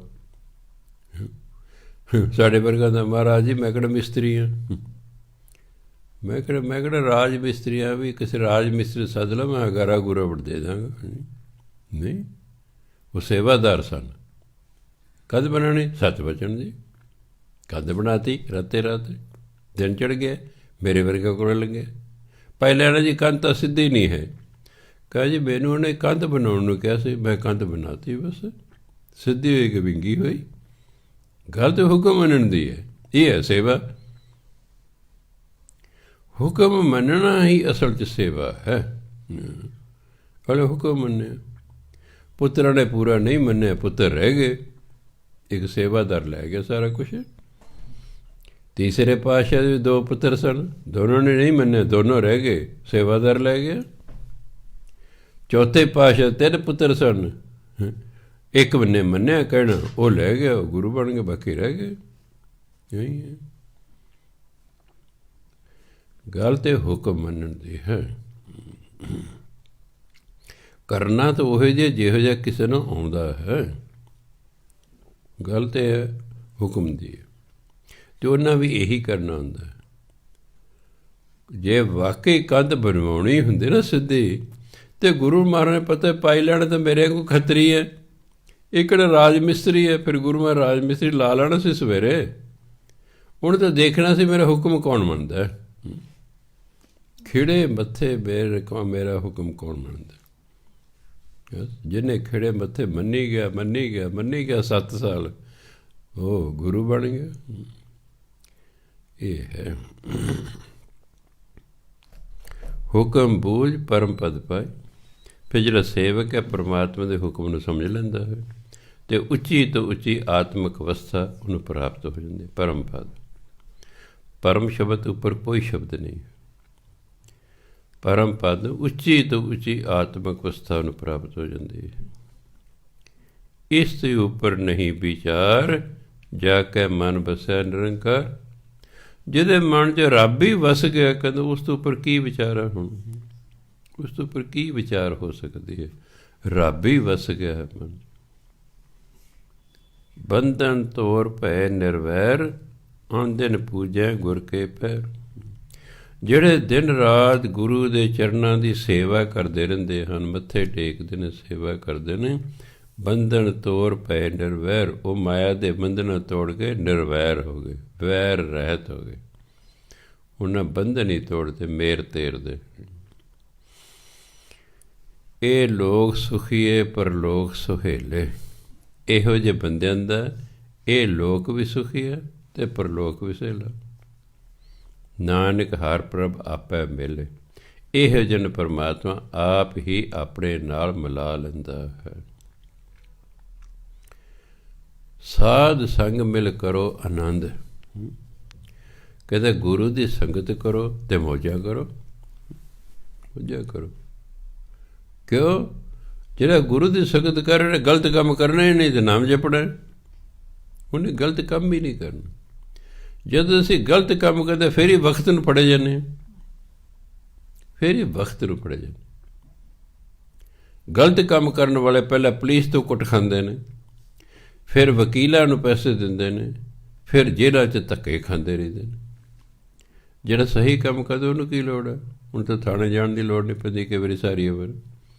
ਉਹ ਕਿਸੇ ਨਾਲ ਤਾਂ ਭਾਵੇਂ ਚਲੇ ਜਾ, ਆਪਣੇ ਕਾਰਨ ਨੂੰ ਕੋਈ ਲੋੜ ਨਹੀਂ ਪੈਂਦੀ ਹੈਗੀ। ਇਸ ਲਈ ਜਿਹੜੇ ਗੁਰੂ ਦੀ ਸੰਗਤ ਕਰਦੇ ਨੇ, ਗੁਰੂ ਦੀ ਸੰਗਤ 'ਚ ਮਿਲ ਕੇ ਜਿਹੜੇ ਨੇ ਕਰੋ ਆਨੰਦ, ਮੌਜਾਂ ਮਾਣੋ, ਗੁਣ ਗਾਵੋ ਪਰਮਾਨੰਦ। ਪਰਮਾਤਮਾ ਜੋ ਪਰਮ ਆਨੰਦ ਹੈ, ਕਹਿੰਦੇ ਉਹਦੇ ਗੁਣ ਗਾਓ। ਗੁਰੂ ਦੀ ਸੰਗਤ 'ਚ ਰਹੋ, ਪਰਮਾਤਮਾ ਦੇ ਗੁਣ ਗਾਓ ਅਤੇ ਆਨੰਦ 'ਚ ਰਹੋ। ਕਿਉਂਕਿ ਪਰਮਾਤਮਾ ਪਰਮਾਨੰਦ ਹੈ, ਪਰਮ ਆਨੰਦ। ਕੱਲ੍ਹ ਮੈਂ ਦੱਸਿਆ ਸੀ 2 ਸ਼ਬਦਾਂ ਤੋਂ ਬਣੇ, ਇੱਕ ਪਰਮ, ਇੱਕ ਆਨੰਦ। ਜਦੋਂ ਸੰਧੀ ਕਰਦੇ ਹਾਂ ਇਸਦੀ ਭਾਵ ਆਪਸ 'ਚ ਮਿਲਾਉਣੇ 2 ਸ਼ਬਦਾਂ ਨੂੰ, ਆਨੰਦ ਦਾ ਆੜਾ ਖਤਮ ਹੋ ਗਿਆ ਅਤੇ ਉਹਦੀ ਥਾਂ 'ਤੇ ਕਰਨ ਲੱਗ ਗਿਆ ਪਰਮਾਨੰਦ। ਪਰਮ ਆਨੰਦ, ਪਰਮਾਤਮਾ ਪਰਮ ਆਨੰਦ ਹੈ, ਉਸ ਤੋਂ ਉੱਪਰ ਹੋਰ ਕੋਈ ਆਨੰਦ ਨਹੀਂ ਹੈ। ਜਦੋਂ ਅਸੀਂ ਉਹਦੇ ਗੁਣ ਗਾਵਾਂਗੇ, ਉਹਦੇ ਵਾਲਾ ਗੁਣ ਸਾਡੇ ਵਿੱਚ ਪੈਦਾ ਹੋ ਜਾਏਗਾ, ਉਹ ਆਨੰਦ 'ਚ ਹੈ, ਅਸੀਂ ਵੀ ਹੌਲੀ ਹੌਲੀ ਆਨੰਦ 'ਚ ਆ ਜਾਵਾਂਗੇ। ਗੁਰੂ ਸ਼ੁਭ ਕਰਮ ਕਰਦਾ, ਜਦੋਂ ਅਸੀਂ ਸੰਗਤ ਕਰਾਂਗੇ ਅਸੀਂ ਵੀ ਸ਼ੁਭ ਕਰਮ ਕਰਨ ਲੱਗ ਜਾਵਾਂਗੇ। ਗੁਰੂ ਮਹਾਰਾਜ ਨਾਮ ਜਪਦੇ ਰਹਿੰਦੇ, ਅਸੀਂ ਉਹਨਾਂ ਦੀ ਸੰਗਤ ਕਰਾਂਗੇ, ਨਾਮ ਜਪਣ ਲੱਗ ਜਾਵਾਂਗੇ। ਜਿਹੋ ਜਿਹੇ ਦੀ ਕੋਈ ਸੰਗਤ ਕਰੇਗਾ ਉਹਦਾ ਅਸਰ ਤਾਂ ਹੋਣਾ ਹੀ ਹੋਣਾ, ਚੰਗੀ ਸੰਗਤ ਦਾ ਵੀ ਮਾੜੀ ਦਾ ਵੀ। ਚੰਗੀ ਸੰਗਤ ਦਾ ਵੀ ਅਸਰ ਹੋਣਾ, ਮੰਦੀ ਦਾ ਵੀ ਹੋਣਾ ਹੈ। ਜੇ ਬਦਕਿਸਮਤੀ ਲਿਖੀ ਹੋਈ ਹੈ ਫਿਰ ਕੁਸੰਗਤ 'ਚ ਚਲੇ ਜਾਵਾਂਗੇ, ਖੁਸ਼ਕਿਸਮਤੀ ਲਿਖੀ ਹੈ ਫਿਰ ਸਤ ਸੰਗਤ 'ਚ ਆ ਜਾਵਾਂਗੇ। ਰਾਮ ਨਾਮ ਤਤ ਕਰੋ ਵਿਚਾਰ। ਕਹਿੰਦਾ ਪਰਮਾਤਮਾ ਦੇ ਨਾਮ ਦਾ ਵਿਚਾਰ ਕਰੋ। ਵਿਚਾਰ ਕਰਦਾ ਪਰਮਾਤਮਾ ਦਾ ਨਾਮ ਜਪੋ। ਦੁਰਲੱਭ ਦੇ ਕਾ ਕਰੋ ਉਧਾਰ। ਇਹ ਜਿਹੜਾ ਮਨੁੱਖਾ ਦੇਹੀ ਹੈ, ਇਹ ਹੈਗੀ ਦੁਰਲੱਭ, ਜਿਹੜੀ ਮਸਾਂ ਮਿਲੇ ਕੋਈ ਚੀਜ਼, ਉਹਨੂੰ ਕਹਿੰਦੇ ਦੁਰਲੱਭ। ਤੇਰਾ ਹਿੰਦੂ ਧਰਮ ਅਨੁਸਾਰ ਅਤੇ ਸਿੱਖ ਧਰਮ ਅਨੁਸਾਰ 83,99,999 ਜੂਨਾਂ ਤੋਂ ਬਾਅਦ ਮਨੁੱਖਾ ਜੀਵਨ ਮਿਲਦਾ ਹੈ। ਸਾਇੰਸ ਵੀ ਇਹੀ ਕਹਿੰਦੀ ਹੈ ਕਿ ਮਨੁੱਖ ਸਿੱਧਾ ਮਨੁੱਖ ਨਹੀਂ ਬਣ ਗਿਆ। ਪਹਿਲਾ ਪਰਮਾਤਮਾ ਹੁੰਦਾ ਸੀ, ਫਿਰ ਕੀ ਕੀਤਾ ਉਹਨੇ ਇੰਗਲਿਸ਼ ਵਾਲੇ ਬੋਲਿਆ ਲੋਗੋਸ, ਸ੍ਰਿਸ਼ਟੀ ਰਚੀ ਜਾਵੇ। ਪਰਮਾਤਮਾ ਨੇ ਕਿਹਾ ਏਕ ਓੰਕਾਰ, ਸ੍ਰਿਸ਼ਟੀ ਰਚੀ ਜਾਵੇ। ਜਦੋਂ ਕਹਿੰਦੇ ਇਹ ਬੋਲਿਆ 3 ਮਿੰਟ ਤੇ 45 ਸੈਕਿੰਡ ਸਾਇੰਸ ਕਹਿੰਦੀ ਜਿਸ ਮਾਦੇ ਤੋਂ, ਜਿਸ ਮੈਟਰ ਤੋਂ ਇਹ ਸਾਰਾ ਸੰਸਾਰ ਬਣਿਆ ਹੈ, ਉਹ ਪਹਿਲਾਂ ਕੰਡੈਂਸਡ ਰੂਪ ਸੀ, ਸੰਘਣੇ ਰੂਪ 'ਚ ਸੀ। ਪਰਮਾਤਮਾ ਨੇ ਜਦੋਂ ਕਿਹਾ ਸ੍ਰਿਸ਼ਟੀ ਰਚੀ ਜਾਵੇ, ਉਹ 'ਚ ਕਿਹਾ ਉਹ ਜਿਹੜਾ ਮਾਦਾ ਸੀ ਉਸ 'ਤੇ ਧਮਾਕਾ ਹੋਇਆ, ਉਹਨੂੰ ਸਾਇੰਸ ਵਾਲੇ ਕਹਿੰਦੇ ਬਿਗ ਬੈਂਗ। ਉਹ 'ਚ ਧਮਾਕਾ, ਉਹ ਸਾਰਾ ਗੈਸ ਰੂਪ 'ਚ ਕਰੋੜਾਂ ਕਿਲੋਮੀਟਰ ਤੱਕ ਫੈਲ ਗਿਆ। ਗੈਸ ਹੀ ਗੈਸ ਰਹੀ, ਅਰਬਦ ਨਰਬਦ ਧੁੰਦੂ ਕਰ। ਅਰਬਾਂ ਖਰਬਾਂ ਸਾਲਾਂ ਤੱਕ ਧੁੰਦ ਹੀ ਧੁੰਦ, ਭਾਵ ਗੈਸ ਹੀ ਗੈਸ ਰਹੀ। ਫਿਰ ਸਾਇੰਸ ਕਹਿੰਦੇ ਵੀ ਆਕਸੀਜਨ ਅਤੇ ਹਾਈਡਰੋਜਨ ਆਪਸ 'ਚ ਰਲ ਗਈਆਂ, ਦੋ ਗੈਸਾਂ, ਉਹ ਤੋਂ ਬਣ ਗਿਆ ਪਾਣੀ। ਫਿਰ ਮੀਂਹ ਪੈਣ ਲੱਗ ਪਿਆ। ਨੀਵੇਂ ਥਾਵਾਂ 'ਤੇ ਸਮੁੰਦਰ ਬਣ ਗਏ, ਪਾਣੀ ਖੜ੍ਹਾ ਹੋ ਗਿਆ। ਪਾਣੀ ਦੇ ਵਿੱਚ ਪਹਿਲਾ ਜੀਵ ਪੈਦਾ ਹੋਇਆ, ਉਹਦਾ ਸੀ ਇੱਕੋ ਸੈੱਲ, ਇੱਕ ਸੈੱਲ। ਸਾਡੇ ਤਾਂ ਕਰੋੜਾਂ ਸੈੱਲ ਲੱਗੇ ਹੋਏ ਨੇ, ਇੱਕ ਸੈੱਲ ਵਾਲਾ ਜੀਵ ਹੋਇਆ। ਫਿਰ ਡਿਵੈਲਪਮੈਂਟ ਹੁੰਦੀ ਰਹੀ, ਫਿਰ 2 ਸੈੱਲ ਵਾਲਾ, 4 ਸੈੱਲਾਂ ਵਾਲੇ, ਇਸ ਤਰ੍ਹਾਂ ਜੀਵ ਬਣਦੇ ਗਏ ਪਾਣੀ ਤੋਂ। ਸਾਚੇ ਤੇ ਪਵਨਾ ਪਿਆ, ਪਵਨਾ ਤੇ ਜਲ ਹੋਏ, ਜਲ ਤੇ ਤ੍ਰਿਪਵਨ ਸਾਜਿਆ, ਘਟ ਘਟ ਜੋਤ ਸਮੋਏ। ਸਿੱਖ ਧਰਮ ਵੀ ਉਹੀ ਕਹਿੰਦਾ, ਸਾਇੰਸ ਵੀ ਇਹੀ ਕਹਿੰਦੀ ਹੈ। ਸਿੱਖ ਧਰਮ ਵੀ ਇਹੀ ਕਹਿੰਦਾ ਪਰਮਾਤਮਾ ਤੋਂ ਹਵਾ ਬਣੀ, ਹਵਾ ਤੋਂ ਪਾਣੀ ਬਣਿਆ, ਪਾਣੀ ਤੋਂ ਹੀ ਅੱਗੇ ਸਾਰੇ ਤਿੰਨੋਂ ਭਵਨ ਬਣੇ, ਸਾਰਾ ਕੁਛ ਪਾਣੀ ਤੋਂ ਬਣਿਆ ਹੈ। ਉਸ ਤਰ੍ਹਾਂ ਜੀਵ ਅੱਜ ਹੁੰਦਾ ਰਿਹਾ, ਕਰੋੜਾਂ ਸਾਲ ਲੱਗ ਗਏ। ਕਰਦਿਆਂ ਕਰਦਿਆਂ ਬਨ ਮਾਨਸ ਬਣਿਆ, ਜੰਗਲਾਂ 'ਚ ਰਹਿਣ ਵਾਲਾ ਮਾਨਸ, ਜਿਹੜਾ ਕਿ ਦੋਨਾਂ ਹੱਥਾਂ ਅਤੇ ਦੋਨਾਂ ਪੈਰਾਂ 'ਤੇ ਚੱਲਿਆ ਕਰਦਾ ਸੀ। ਲੱਖਾਂ ਸਾਲਾਂ ਦੇ ਵਿੱਚ ਉਹ ਫਿਰ 2 ਪੈਰਾਂ 'ਤੇ ਚੱਲਣ ਲੱਗ ਪਿਆ, ਹੱਥ ਉਹਨੇ ਛੱਡਤੇ। ਲੱਖਾਂ ਸਾਲਾਂ ਤੋਂ ਉਦੋਂ ਬਾਅਦ ਫਿਰ ਅੱਜ ਦਾ ਮਨੁੱਖ ਬਣਿਆ। ਇਸ ਲਈ ਮਨੁੱਖਾ ਦੇਹੀ ਦੁਰਲੱਭ ਹੈ, ਇਹ ਛੇਤੀ ਨਹੀਂ ਮਿਲੀ। ਇਹ ਬਹੁਤ ਹੀ, ਜਦੋਂ ਦਾ ਸੰਸਾਰ ਬਣਨ ਲੱਗਾ, ਉਹ ਕਰੋੜਾਂ ਸਾਲਾਂ ਬਾਅਦ ਫਿਰ ਜਾ ਕੇ ਮਨੁੱਖ ਬਣਿਆ। ਕਰੋੜਾਂ ਸਾਲਾਂ ਬਾਅਦ ਫਿਰ ਜਾ ਕੇ, ਤਾਂ ਇਹਨੂੰ ਕਹਿੰਦੇ ਇਹ ਦੁਰਲੱਭ ਦੇਹੀ ਹੈ। ਪਰ ਨਾ ਗਿਆਨ ਹੋਣ ਕੇ ਬੰਦਾ ਇਸ ਇੰਨੀ ਕੀਮਤੀ ਦੇਹੀ ਨੂੰ ਵਿਅਰਥ ਗਵਾ ਲੈਂਦਾ, ਵਿਅਰਥ ਗਵਾ ਲੈਂਦਾ। ਦੁਰਲੱਭ ਦੇਹ ਕਾ ਕਰੋ ਉਧਾਰ, ਕਹਿੰਦੇ ਪਰਮਾਤਮਾ ਦਾ ਨਾਮ ਜਪੋ, ਇਹ ਜਿਹੜੀ ਦੇਹੀ ਦੁਰਲੱਭ ਹੈ, ਮਸਾਂ ਪ੍ਰਾਪਤੀ, ਇਹਦਾ ਭਲਾ ਕਰ ਲਓ, ਉਧਾਰ, ਇਹਦਾ ਪਾਰ ਉਤਾਰਾ ਕਰ ਲਓ। ਅੰਮ੍ਰਿਤ ਬਚਨ ਹਰ ਕੇ ਗੁਣ ਗਾਓ। ਪਰਮਾਤਮਾ ਜਿਹੜੇ ਬਚਨ ਨੇ ਨਾ, ਉਹ ਅੰਮ੍ਰਿਤ ਨੇ, ਅਮਰ ਕਰ ਦੇਣ ਵਾਲੇ ਹਨ। ਕਹਿੰਦੇ ਸੀ ਪਰਮਾਤਮਾ ਦੇ ਗੁਣ ਗਾਓ। ਪ੍ਰਾਣ ਤਰਨ ਕਾ ਇਹ ਹੈ ਸੁਭਾਵ। ਆਪਣੇ ਪ੍ਰਾਣਾਂ ਦਾ, ਆਪਣੀ ਜਿੰਦ ਦਾ ਪਾਰ ਉਤਾਰੇ ਦਾ ਇਹੀ ਇੱਕ ਢੰਗ ਹੈ, ਸੁਭਾਵ, ਤਰੀਕਾ, ਢੰਗ। ਤਾਂ ਸਾਡੇ ਜ਼ਿੰਦਗੀ ਦਾ ਪਾਰ ਉਤਾਰਾ ਹੋ ਸਕਦਾ ਜੇ ਅਸੀਂ ਨਾਮ ਜਪਾਂਗੇ, ਫਿਰ ਪਾਰ ਉਤਾਰਾ ਹੋਏਗਾ। 8 ਪਹਿਰ ਪ੍ਰਭ ਵੇਖੋ ਨੇਰਾ, ਨੇਰਾ ਮੈਨੇ ਨੇੜੇ, 8 ਪਹਿਰ ਪਰਮਾਤਮਾ ਨਜ਼ਦੀਕ ਦੇਖੋ।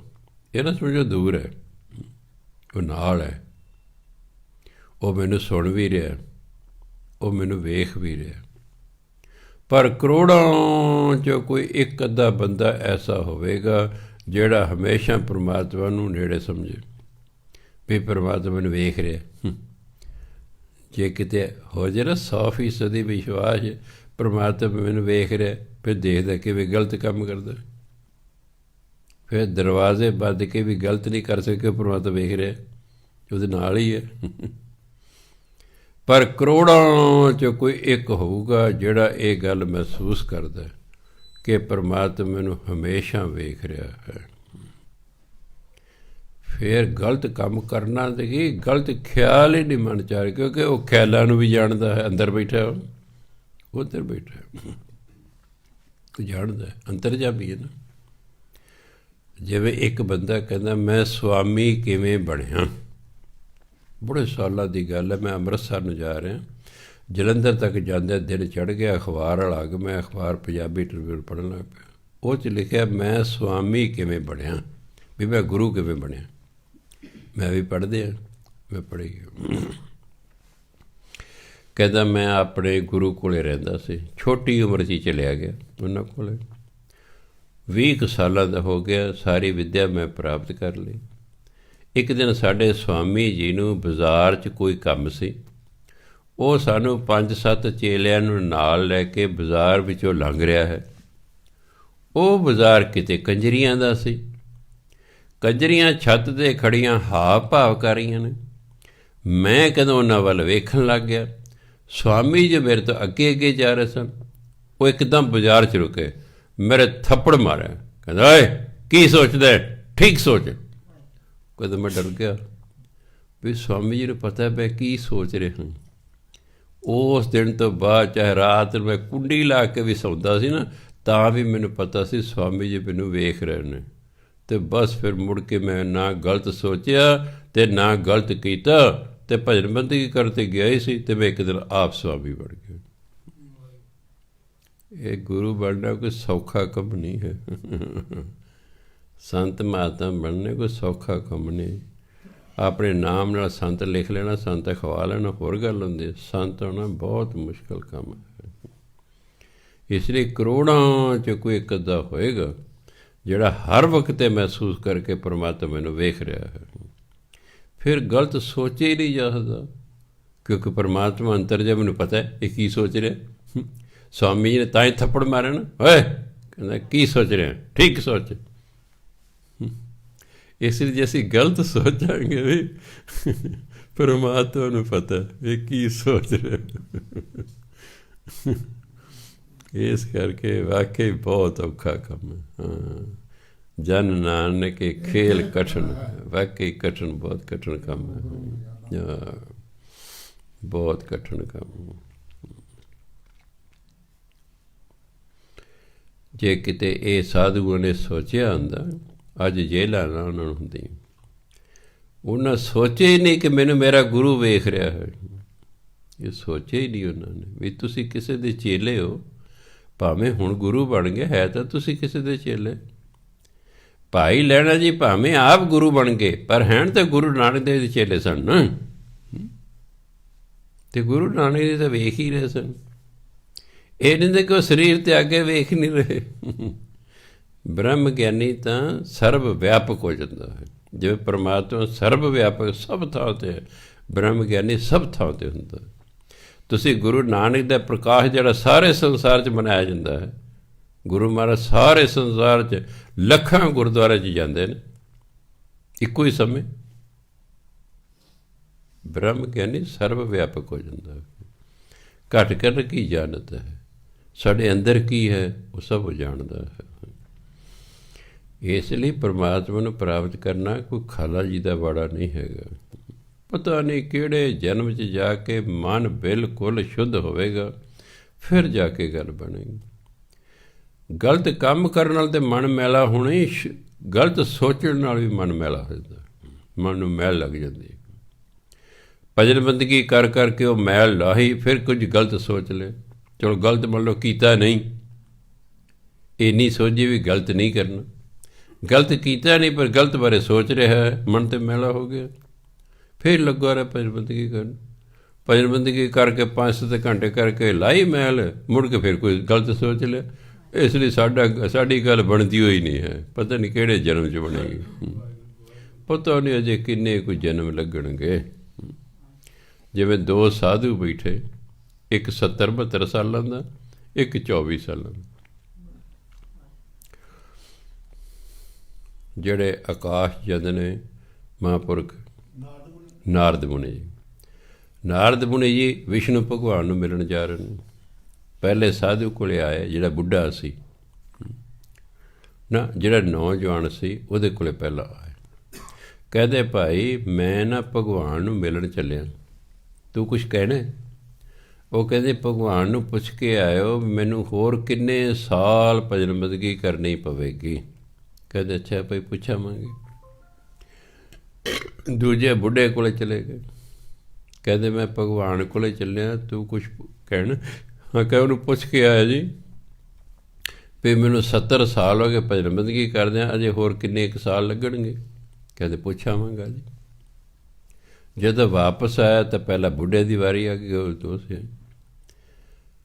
ਕਹਿੰਦਾ ਜੀ ਕੀ ਭਗਵਾਨ ਕਹਿੰਦਾ? ਕਹਿੰਦਾ ਭਗਵਾਨ ਕਹਿੰਦਾ ਜਿਸ ਦਰਖਤ ਦੇ ਤੂੰ ਹੇਠਾਂ ਬੈਠਾ ਇਸ ਦੇ ਜਿੰਨੇ ਪੱਤੇ ਨੇ ਨਾ ਉਨੇ ਸਾਲ ਤੈਨੂੰ ਅਜੇ ਹੋਰ ਲੱਗਣਗੇ।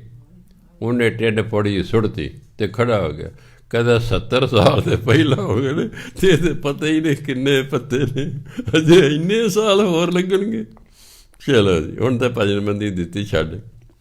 ਦੂਜੇ ਕੋਲੇ ਨੌਜਵਾਨ ਜਿਹੜਾ ਸੀ, ਹਾਂਜੀ ਕੀ ਭਗਵਾਨ ਕਹਿੰਦਾ? ਕਹਿੰਦਾ ਭਗਵਾਨ ਕਹਿੰਦਾ ਜਿਸ ਦਰਖਤ ਦੇ ਤੂੰ ਹੇਠਾਂ ਬੈਠਾ ਨਾ ਇਹਨੂੰ ਜਿੰਨੇ ਪੱਤੇ ਲੱਗੇ ਨੇ ਉਨੇ ਸਾਲ ਤੈਨੂੰ ਅਜੇ ਹੋਰ ਭਜਨ ਬੰਦਗੀ ਕਰਨੀ ਪਏਗੀ। ਉਹ ਖੜਾ ਹੋ ਗਿਆ ਤੇ ਨੱਚਣ ਲੱਗ ਗਿਆ। ਉਹ ਪੁੱਛਦਾ ਨਾਰਦ ਵੀ ਭਾਈ ਤੂੰ ਨੱਚਦਾ ਕਿਉਂ ਹੈ? ਕਹਿੰਦਾ ਮੈਨੂੰ ਅੱਜ ਬੜੀ ਖੁਸ਼ੀ ਹੈ, ਘੱਟ ਤੋਂ ਘੱਟ ਮੈਨੂੰ ਇਹ ਤੇ ਪਤਾ ਲੱਗ ਰਿਹਾ ਵਾ ਇੰਨੇ ਸਾਲ ਲੱਗਣਗੇ। ਇਹ ਤੇ ਮੈਨੂੰ ਪਤਾ ਲੱਗ ਰਿਹਾ ਇੰਨੇ ਸਾਲ ਲੱਗਣਗੇ। ਇੱਕ ਕਹਿੰਦਾ ਇੰਨੇ ਸਾਲ, ਇੱਕ ਕਹਿੰਦਾ ਘੱਟ ਤੇ ਮੈਨੂੰ ਇਹ ਤੇ ਪਤਾ ਲੱਗ ਇੰਨੇ ਸਾਲ ਲੱਗਣਗੇ।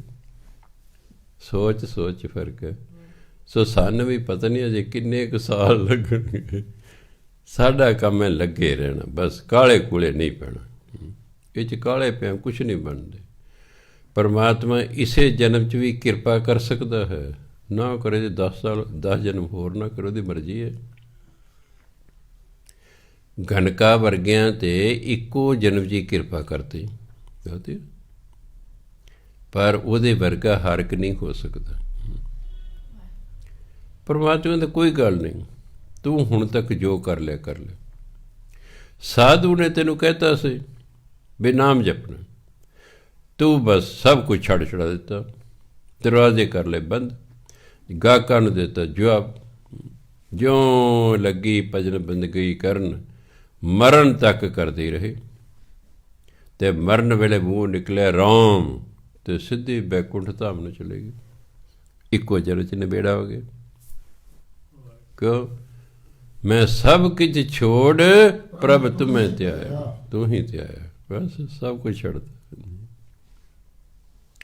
ਗੁਰੂ ਮਹਾਰਾਜ ਨਹੀਂ ਕਹੇ ਤੁਸੀਂ ਕੰਮ ਧੰਦਾ ਛੱਡ ਦਿਓ, ਰੋਟੀ ਪਕਾਉਣੀ ਛੱਡ ਦਿਓ, ਝਾੜੂ ਫੇਰਨੇ ਛੱਡ ਦਿਓ। ਇਹ ਨਹੀਂ ਹੈ, ਬੁਰਾਈ ਛੱਡ ਦਿਓ। ਬੁਰਾ ਕਰਨਾ ਤੇ ਬੁਰਾ ਸੋਚਣਾ ਇਹ ਛੱਡ ਦਿਓ, ਬਸ ਕੰਮ ਕਰਦੇ ਰਹੋ ਘਰ ਦੇ। ਕੰਮ ਧੰਦਾ ਛੱਡਣ ਨੂੰ ਗੁਰੂ ਨਾਨਕ ਨੇ ਸਾਨੂੰ ਨਹੀਂ ਕਿਹਾ ਹੈ। ਉਹ ਤਾਂ ਕਹਿੰਦੇ ਨੇ ਸ਼ੁਭ ਕਰਮ ਕਰੋ, ਨਾ ਮਾੜਾ ਖਿਆਲ ਮਨ 'ਚ ਲਿਆਓ, ਨਾ ਮਾੜਾ ਕਰੋ। ਆਪਣੇ ਕਾਰ ਵਿਹਾਰ ਕਰਦੇ ਰਹੋ, ਭਜਨ ਬੰਦਗੀ ਕਰਦੇ ਰਹੋ, ਇੱਕ ਦਿਨ ਕਿਰਪਾ ਹੋ ਜਾਏਗੀ। ਸੋ ਤਾਂ ਕਹਿੰਦੇ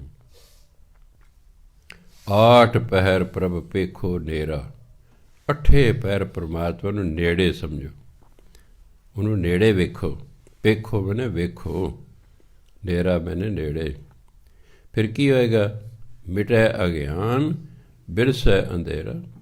ਤੁਹਾਡੇ ਅੰਦਰ ਅਗਿਆਨਤਾ ਖਤਮ ਹੋ ਜਾਏਗੀ ਅਤੇ ਅਗਿਆਨਤਾ ਕਾਰਨ ਜੋ ਅੰਦਰ ਹਨੇਰਾ ਸੀ ਉਹ ਵੀ ਖਤਮ ਹੋ ਜਾਏਗਾ। ਜਦੋਂ ਚਾਨਣੀ ਹੋ ਗਿਆ ਤਾਂ ਹਨੇਰਾ ਤੇ ਆਪੇ ਖਤਮ ਹੋ ਗਿਆ। ਅਗਿਆਨਤਾ ਨੂੰ ਧਰਮ 'ਚ ਹਨੇਰਾ ਕਿਹਾ ਹੈ, ਗਿਆਨ ਨੂੰ ਚਾਨਣ ਕਿਹਾ ਹੈ। ਸੁਨ ਉਪਦੇਸ਼ ਹਿਰਦੈ ਬਸਾਵੋ, ਉਪਦੇਸ਼ ਸੁਣ ਕੇ ਨਾ ਗੁਰੂ ਦਾ ਉਹਨੂੰ ਹਿਰਦੇ 'ਚ ਵਸਾ ਲਓ। ਜਦੋਂ ਕੋਈ ਗੱਲ ਹਿਰਦੇ 'ਚ ਵਸ ਜਾਏ ਨਾ ਫਿਰ ਬੰਦਾ ਉਸੇ ਅਨੁਸਾਰ ਹੀ ਕੰਮ ਕਰਦਾ। ਸਾਡੇ ਤਾਂ ਵਸਦੀ ਹੋਈ ਨਹੀਂ ਗੁਰੂ ਦੀ ਗੱਲ ਹਿਰਦੇ 'ਚ, ਸੁਣਿਆ ਅਣਸੁਣਿਆ ਕਰਦੇ ਨੇ, ਅਮਲ ਹੀ ਨਹੀਂ ਕਰਦੇ ਹੈਗੇ। ਅਸੀਂ ਗੁਰੂ ਦੀ ਗੱਲ ਸੁਣ ਲੈਂਦੇ ਹਾਂ, ਪੜ੍ਹ ਲੈਂਦੇ ਹਾਂ, ਮੇਰੇ ਵਰਗੇ ਕਥਾ ਵੀ ਕਰ ਦਿੰਦੇ ਨੇ, ਤੁਸੀਂ ਸੁਣ ਵੀ ਲੈਂਦੇ ਹੋ ਕਥਾ, ਪਰ ਮੰਨਦਾ ਸਾਡੇ 'ਚ ਨਹੀਂ ਕੋਈ, ਇਸ ਲਈ ਗੱਲ ਨਹੀਂ ਕੋਈ ਬਣਦੀ। ਇਸ ਲਈ ਗੱਲ ਨਹੀਂ ਬਣਦੀ, ਹਿਰਦੇ 'ਚ ਵਸਾਉਂਦੇ ਹੀ ਨਹੀਂ ਉਪਦੇਸ਼ ਨੂੰ, ਭਾਵ ਉਪਦੇਸ਼ ਨੂੰ ਮੰਨਦੇ ਹੀ ਨਹੀਂ ਹੈਗੇ। ਪਹਿਲਾਂ ਤਾਂ ਅਸੀਂ ਧਿਆਨ ਨਾਲ ਸੁਣਦੇ ਹੀ ਨਹੀਂ, ਬੈਠੇ ਹਾਂ ਵੀ ਕਦੋਂ 10 ਵਜੇ ਆਨੰਦ ਸਾਹਿਬ ਦਾ ਪਾਠ ਹੋਏ, ਲੰਗਰ ਛਕੀਏ ਚਲੀਏ। ਪਹਿਲਾਂ ਤਾਂ ਘਰ ਵਿਹਲੇ ਬੈਠੇ ਰਹਿੰਦੇ। ਇੱਕ ਲੜਕੀ ਕਹਿੰਦੇ ਆ ਬਾਪ ਨੂੰ, ਤੁਸੀਂ ਵਿਹਲੇ ਬੈਠੇ ਹੋ, ਤੁਸੀਂ 8 ਵਜੇ ਜਾਂਦੇ ਹੋ ਗੁਰਦੁਆਰੇ, ਪਹਿਲਾਂ ਚਲੋ ਵਿਹਲੇ ਬੈਠੇ ਹੋ, ਪਹਿਲਾਂ ਚਲੇ ਜਾਓ ਨਾ। ਆਨੰਦ ਪਿਆ ਮੇਰੀ ਮਾਂ 'ਤੇ। ਹੁਣ 2-3 ਪਰਿਵਾਰ ਉਹਨਾਂ ਨੂੰ ਬੜੀ ਚੰਗੀ ਤਰ੍ਹਾਂ ਜਾਣਦੇ, ਪਰ ਆਨੰਦ ਪਿਆ ਮੇਰੀ ਮਾਂ 'ਤੇ, ਘਰ ਵਿਹਲੇ ਬੈਠੇ ਰਹਿੰਦੇ ਨੇ। ਹੁਣ ਘਰ ਦੇ ਜੀ ਕਹਿੰਦੇ ਕੁਛ ਨਹੀਂ ਕਰਦੇ ਜੀ, ਵਿਹਲੇ ਬੈਠੇ ਰਹਿੰਦੇ।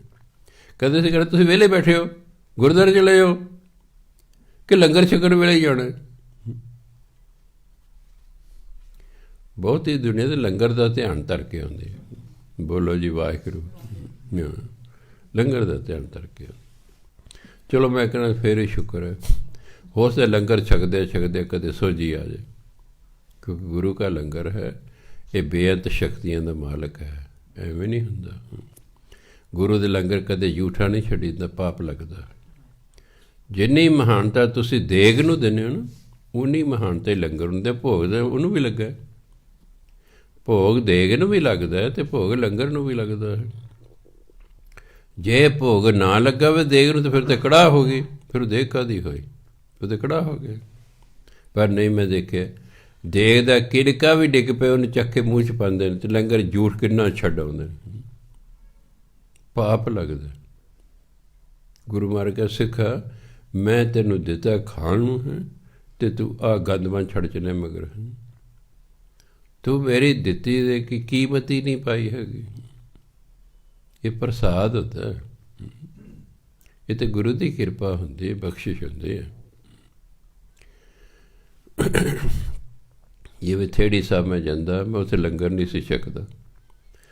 ਮਹੀਨੇ ਕੁ ਬਾਅਦ ਕਿਸੇ ਨੇ ਮਹਾਂਪੁਰਖਾਂ ਨੂੰ ਦੱਸਤਾ ਵੀ ਭਿੰਡਰ ਸਾਹਿਬ ਲੰਗਰ ਨਹੀਂ ਛਕ ਕੇ ਜਾਂਦਾ ਜੀ। ਉਹਨੇ ਮੈਨੂੰ ਸੱਦਿਆ ਕਿ ਭਿੰਡਰ ਸਾਹਿਬ ਤੁਸੀਂ ਲੰਗਰ ਨਹੀਂ ਛਕਦੇ। ਮੈਂ ਜੀ ਗੱਲ ਇਹ ਹੈ, ਠੰਡ ਦਾ ਮੌਸਮ ਹੈ, ਇਹ ਕਿੰਨੀ ਦੇਰ ਸਤਿਨਾਮ ਵਾਹਿਗੁਰੂ ਸਤਿਨਾਮ ਕਰ, ਜਿੰਨਾ 'ਚ ਸਾਰਿਆਂ ਨੂੰ ਵਰਤਾ ਨਹੀਂ ਲੈਂਦੇ, ਉਹਨਾਂ ਚਿਰ ਸਤਿਨਾਮ ਵਾਹਿਗੁਰੂ ਕਰਦੇ, ਇੰਨੇ ਚਿਰ ਮੇਰਾ ਸਰੀਰ ਠੰਡਾ ਹੋ ਜਾਂਦਾ ਬਾਹਰ, ਮੈਨੂੰ ਖੰਘ ਲੱਗ ਜਾਂਦੀ ਹੈ। ਉਹ ਖੰਘ ਲੱਗਦੀ ਫਿਰ ਦੂਜੇ ਨੂੰ ਭੈੜਾ ਲੱਗਦਾ ਹੈ, ਮੈਂ ਤਾਂ ਨਹੀਂ ਛਕਦਾ ਜੀ। ਫਿਰ ਉਹਨਾਂ ਕਹਿਤਾ ਵੀ ਇਹਨੂੰ ਅੰਦਰ ਬਰਾਂਡੇ 'ਚ ਬਿਠਾ ਕੇ ਛਕਾਇਆ ਕਰੋ। ਮੈਂ ਚੱਕਣ ਲੱਗ ਗਿਆ, ਵੀ ਠੀਕ ਹੈ। ਮੈਂ ਜੀ ਆਹ ਮੇਰੀ ਮਜਬੂਰੀ ਹੈ, ਜੇ ਤਾਂ ਮੈਨੂੰ ਪਾਤਾ ਤੇ ਕੋ ਖਾਓ ਜੀ, ਫਿਰ ਤਾਂ ਨਿਬੜ ਜੇ ਠੰਡੇ ਹੋਣ ਤੱਕ, ਉਹਨੇ ਚਿਰ ਮੈਂ ਖਾ ਲਾਂਗਾ। ਇਹ ਸਤਿਨਾਮ ਵਾਹਿਗੁਰੂ ਸਤਿਨਾਮ ਕਿੰਨੀ ਦੇਰ ਕਰ ਜੇ 500-600 ਸਾਰਿਆਂ ਨੂੰ ਵਰਤਾ ਲਏ, ਫਿਰ ਜਕਾਰਾ ਬੋਲੇ ਹੁਣ ਛਕੋ ਜੀ, ਇਹਨੇ ਚਿਰ ਮੇਰਾ ਸਰੀਰ ਠੰਡਾ ਹੋ ਜਾਂਦਾ। ਮੈਨੂੰ ਫਿਰ ਖੰਘ ਲੱਗਦੀ ਹੈ, ਹੁਣ ਵੀ ਹੈ, ਜੇ ਸਰੀਰ ਠੰਡਾ ਖੰਘ ਲੱਗ ਜਾਂਦੀ ਹੈ। ਕਈ ਵਾਰ ਕਿ ਤੈਨੂੰ ਖੰਘ ਲੱਗੇ, ਮੈਨੂੰ ਉਂਝ ਖੰਘ ਨਹੀਂ, ਮੈਨੂੰ ਲੱਗੀ। ਮੇਰਾ ਜਦੋਂ ਸਰੀਰ ਠੰਡਾ ਹੋ ਜਾਂਦਾ, ਕਿਤੇ ਬੈਠਾ ਮੈਨੂੰ ਖੰਘ ਸ਼ੁਰੂ ਹੋ ਜਾਂਦੀ ਹੈ। ਮੈਨੂੰ ਆਪਣੇ ਪਤਾ ਲੱਗ ਸਰੀਰ ਠੰਡਾ ਹੋ ਗਿਆ, ਖੰਘ ਲੱਗ ਗਈ। ਆਹ ਹੁਣ ਮਗਰ ਗਰਮ ਹੈ ਨਾ, ਮੈਂ ਵੀ ਗਰਮ ਹੋ ਗਿਆ, ਮੇਰਾ ਗਲਾ ਵੀ ਗਰਮ ਹੋ ਗਿਆ। ਜੇ ਮੈਂ ਆਇਆ ਸੀ, ਜਿਹੜੇ 1-2 ਬੈਠੇ ਸੀ, ਖੰਘ ਰਿਹਾ ਸੀ ਕਿ ਨਹੀਂ, ਕਿਉਂਕਿ ਉਦੋਂ ਠੰਡਾ ਸੀ। ਹੁਣ ਮਗਰ ਹੀਟਰ ਲੱਗਾ ਹੋਇਆ ਹੈ, ਕੁਛ ਬੋਲ ਕੇ ਗਰਮ ਹੋ ਗਿਆ ਮੈਂ, ਕੁਛ ਹੀਟਰ ਨਾਲ ਗਰਮ ਹੋ ਗਿਆ, ਚਲੀ ਜਾਊਗਾ। ਜਿਵੇਂ ਇੰਜਣ ਠੰਡਾ ਹੋ ਜਾਏ ਨਾ, ਉਹਨੂੰ ਵੀ ਗਰਮ ਕਰਨਾ ਪੈਂਦਾ। ਉਹ ਮੇਰਾ ਹਾਲ। ਮੈਂ ਤਾਂ ਹੱਸਦਾ ਕਿਆ ਕਰਦਾ, ਮੈਂ ਭਿੱਜੀ ਬਿੱਲੀ ਅਤੇ ਠੰਡਾ ਜੈਮਲ ਸੇ ਕਿਸੇ ਕੰਮ ਦੇ ਨਹੀਂ। ਇਹ ਕਿਸੇ ਕੰਮ ਦੇ ਨਹੀਂ। ਬਿੱਲੀ ਠੰਡੀ, ਭਿੱਜੀ ਬਿੱਲੀ ਉਹ ਵੀ ਕਿਸੇ ਕੰਮ ਦੀ ਨਹੀਂ, ਅਤੇ ਠੰਡਾ ਜੈਮਲ ਸੇ ਵੀ ਕਿਸੇ ਕੰਮ ਦਾ ਨਹੀਂ। ਮੈਂ ਤਾਂ ਤੱਤਾ ਰਹੂੰਗਾ, ਫਿਰ ਜੋ ਮਰਜ਼ੀ ਕੰਮ ਲੈ ਲਓ ਮੇਰੇ ਤੋਂ। ਇਸ ਲਈ ਮੈਂ ਜਿਹਦੇ ਘਰ ਪ੍ਰੋਗ 'ਤੇ ਜਾਣਾ, ਪਹਿਲਾਂ ਕੰਬਲ ਮੇਰੇ ਹੇਠਾਂ ਵਿਛਾਇਆ ਹੁੰਦਾ, ਵੀ ਹੇਠਾਂ ਵੀ ਰੱਖ ਲਓ ਅਤੇ ਉੱਤੇ ਵੀ ਆਪਣੇ ਲੈ ਲਓ, ਲੱਤਾਂ 'ਤੇ ਹਨ ਉੱਤੇ ਤਾਂ ਮੇਰੇ ਬਾਕੀ ਕਿਸੇ ਦੇ ਲੋਈ ਲਈ ਹੁੰਦੀ। ਹੁਣ ਇਸ ਲਈ ਉਹਨੂੰ ਪਤਾ ਲੱਗ ਗਿਆ ਹੌਲੀ ਹੌਲੀ ਵੀ ਜੇ ਸਰੀਰ ਗਰਮ ਰਹੂਗਾ ਤਾਂ ਕਥਾ ਕਰਨਗੇ, ਨਹੀਂ ਤਾਂ ਸਤਿ ਸ੍ਰੀ ਅਕਾਲ, ਕਥਾ ਕੋਈ ਨਹੀਂ ਹੋਣੀ, ਖੰਘ ਲੱਗ ਜਾਣੀ ਹੈ ਜੀ। ਹੌਲੀ ਹੌਲੀ ਸੰਗਤ ਨੂੰ ਪਤਾ ਲੱਗ ਗਿਆ, ਬਾਕੀ ਨਹੀਂ ਤਾਂ ਕੋਈ ਨਾ ਕੋਈ ਦੱਸ ਦਿੰਦਾ, ਭਾਈ ਕੰਬਲ ਕੁੰਬਲ ਵਿਛਾ ਦਿਓ ਹੋਗਾ ਵੀ ਉਹਨਾਂ ਲੈਣਾ, ਉਹਨਾਂ ਠੰਡ ਲੱਗਦੀ ਹੈ। ਆਪਣਾ ਆਪਣਾ ਸਰੀਰ ਹੁੰਦਾ। ਸੋ ਗੁਰੂ ਮਹਾਰਾਜ ਕਹਿੰਦੇ ਸੁਣ ਉਪਦੇਸ਼ ਹਿਰਦੈ ਵਸਾਵੋ। ਗੁਰੂ ਦੇ ਉਪਦੇਸ਼ ਨੂੰ ਸੁਣ ਕੇ ਹਿਰਦੇ 'ਚ ਵਸਾ ਲਓ, ਉਹਨੂੰ ਪੱਕਿਆਂ ਕਰ ਲਓ ਵੀ ਐਂ ਕਰਨਾ। ਫਿਰ ਕੀ ਹੋਏਗਾ? ਮਨ ਇੱਛੇ ਨਾਨਕ ਫਲ ਪਾਵੋ। ਫਿਰ ਜੋ ਤੁਸੀਂ ਚਾਹੁੰਦੇ ਹੋ ਉਹ ਤੁਹਾਨੂੰ ਮਿਲ ਜਾਏਗਾ। ਜੋ ਤੁਸੀਂ ਇੱਛਾ ਉਹ ਤੁਹਾਨੂੰ ਮਿਲ ਜਾਏਗਾ। ਇਹ ਤੇ ਫਲ ਤੋਂ ਮਤਲਬ ਕੋਈ ਸੇਬ ਸੰਤਰੇ ਨੂੰ ਨਹੀਂ ਸਮਝ ਲੈਣਾ, ਪਰ ਜੋ ਤੁਹਾਡੀ ਇੱਛਾ ਹੈ ਉਹ ਪੂਰੀ ਹੋ ਜਾਵੇਗੀ। ਹਲਤ ਪਲਤ ਦੋਏ ਲੇਹੋ ਸਵਾਰ, ਇਹ ਹਿੰਦੀ ਦੇ ਸ਼ਬਦ ਨੇ। ਹਲਤ ਪਲਤ ਹਿੰਦੀ 'ਚ ਅੱਧੇ ਲੱਲੇ ਨਾਲ ਹੁੰਦਾ ਹਲਤ, ਅੱਧੇ ਲੱਲੇ ਨਾਲ ਪਲਤ ਹੁੰਦਾ। ਜਦੋਂ ਅੱਧਾ ਅੱਖਰ ਹੋਵੇ ਉਹਨੂੰ ਫਿਰ ਤੇਜ਼ੀ ਨਾਲ ਬੋਲਿਆ ਜਾਂਦਾ। ਜੇ ਪੰਜਾਬੀ ਦਾ ਸ਼ਬਦ ਫਿਰ ਆਪਾਂ ਪੜ੍ਹਦੇ ਹਲਤ ਪਲਤ ਦੋਏ ਲੇਹੋ ਸਵਾਰ, ਫਿਰ ਐਂ ਪੜ੍ਹਦੇ। ਇਹਨੇ ਹਿੰਦੀ ਦੇ, ਹਿੰਦੀ 'ਚ ਅੱਧੇ ਲੱਲੇ ਲੱਗੇ ਨੇ, ਇਸ ਲਈ ਪੜ੍ਹਨਾ ਹਲਤ ਪਲਤ। ਜਿਵੇਂ B.Ed ਕਰਦਾ ਸੀ, ਸਾਡਾ ਟੂਰ ਪਿੰਜੌਰ ਲੈ ਗਏ, ਸਾਡੇ ਨਾਲ ਪ੍ਰੋਫੈਸਰ ਸੀ, ਉਹ 'ਚ ਲਿਖਿਆ ਸੀ ਮਿਲਕ ਬਾਰ। ਮੈਂ ਕਿਹਾ ਮਿਲਕ ਬਾਰ, ਪ੍ਰੋਫੈਸਰ ਓਏ ਠੀਕ ਬੋਲ। ਮੈਂ ਜੀ ਮਿਲਕ ਬਾਰ ਲਿਖਿਆ। ਕਹਿੰਦਾ ਮਿਲਕ ਨਹੀਂ ਹੁੰਦਾ, ਮਿਲਕ, ਅੱਧਾ ਲੱਲਾ ਬੋਲ ਰਹੇ। ਜੇ ਤੂੰ ਸ਼ੁੱਧ ਉਚਾਰਨ ਸਿੱਖਣ ਨਾ, ਫਿਰ ਹਿੰਦੀ ਦੀ ਡਿਕਸ਼ਨਰੀ ਲੈ ਲੈ, ਇੰਗਲਿਸ਼ ਟੂ ਹਿੰਦੀ। ਪੰਜਾਬੀ ਕਹਿੰਦੇ ਅੱਧੇ ਅੱਖਰ ਨਹੀਂ ਹੁੰਦੇ, ਇੰਗਲਿਸ਼ ਟੂ ਹਿੰਦੀ ਡਿਕਸ਼ਨਰੀ ਲੈ ਲਾ ਤੂੰ, ਉਹ 'ਚ ਫਿਰ ਤੈਨੂੰ। ਫਿਰ ਮੈਂ ਡਿਕਸ਼ਨਰੀ ਬਾਜ਼ਾਰ 'ਚੋਂ ਲਈ, ਭਾਰਗਵ ਡਿਕਸ਼ਨਰੀ ਸੀ। ਅੱਗੇ ਉਚਾਰਨ ਹਿੰਦੀ ਦਿੱਤੇ ਸਨ, ਅਰਥ ਹਿੰਦੀ ਦਿੱਤੇ ਸਨ। ਫਿਰ ਮੈਂ ਦੇਖਿਆ ਉਹ 'ਤੇ ਲਿਖਿਆ ਮੰਮੀ ਨੇ ਸਿਆਰੀ ਅੱਧਾ ਲੱਲਾ ਕੱਕਾ ਮਿਲਕ। ਮੈਂ ਹਾਂ ਠੀਕ ਹੈ। ਸੋ ਇਸੇ ਤਰ੍ਹਾਂ ਹੁਣ ਜਿਹਨੂੰ ਨਹੀਂ ਪਤਾ ਮੇਰੇ ਵਾਂਗੂ ਉਹ ਤਾਂ ਫਿਰ ਮਿਲਕ ਕਹੂ, ਅਤੇ ਜਿਹਨੂੰ ਪਤਾ ਲੱਗਿਆ ਕਿ ਮਿਲਕ। ਇਸ ਤਰ੍ਹਾਂ ਜਿਹਨੂੰ ਨਹੀਂ ਪਤਾ ਵੀ ਕਿਸ ਭਾਸ਼ਾ ਦਾ ਸ਼ਬਦ ਪੜ੍ਹੇਗਾ ਹਲਤ ਪਲਤ ਦੋਏ ਲੇਹੋ ਸਵਾਰ, ਜਿਹਨੂੰ ਪਤਾ ਉਹ ਫਿਰ ਕਹੇ ਹਲਤ ਪਲਤ, ਉਹ ਫਿਰ ਦੂਜਿਆਂ ਨੂੰ ਦੱਸੇਗਾ, ਦੂਜੇ ਆਪਣਾ ਕਰੈਕਟ ਕਰ ਲੈਣਗੇ। ਹਲਤ ਲੋਕ ਪਲਤ ਪਰਲੋਕ, ਕਹਿੰਦਾ ਦੋ ਲੋਕ ਪਰਲੋਕ ਦੋਨਾਂ ਨੂੰ ਸਵਾਰ ਲਓ, ਕਿ ਨਾਮ ਜਪੋ, ਬਸ ਗੁਰੂ ਦੇ ਉਪਦੇਸ਼ ਨੂੰ ਹਿਰਦੇ 'ਚ ਵਸਾ ਲਓ। ਹਲਤ ਪਲਤ ਦੋਏ ਲੇਹੋ ਸਵਾਰ, ਰਾਮ ਨਾਮ ਅੰਤਰ ਉਰ ਧਾਰ।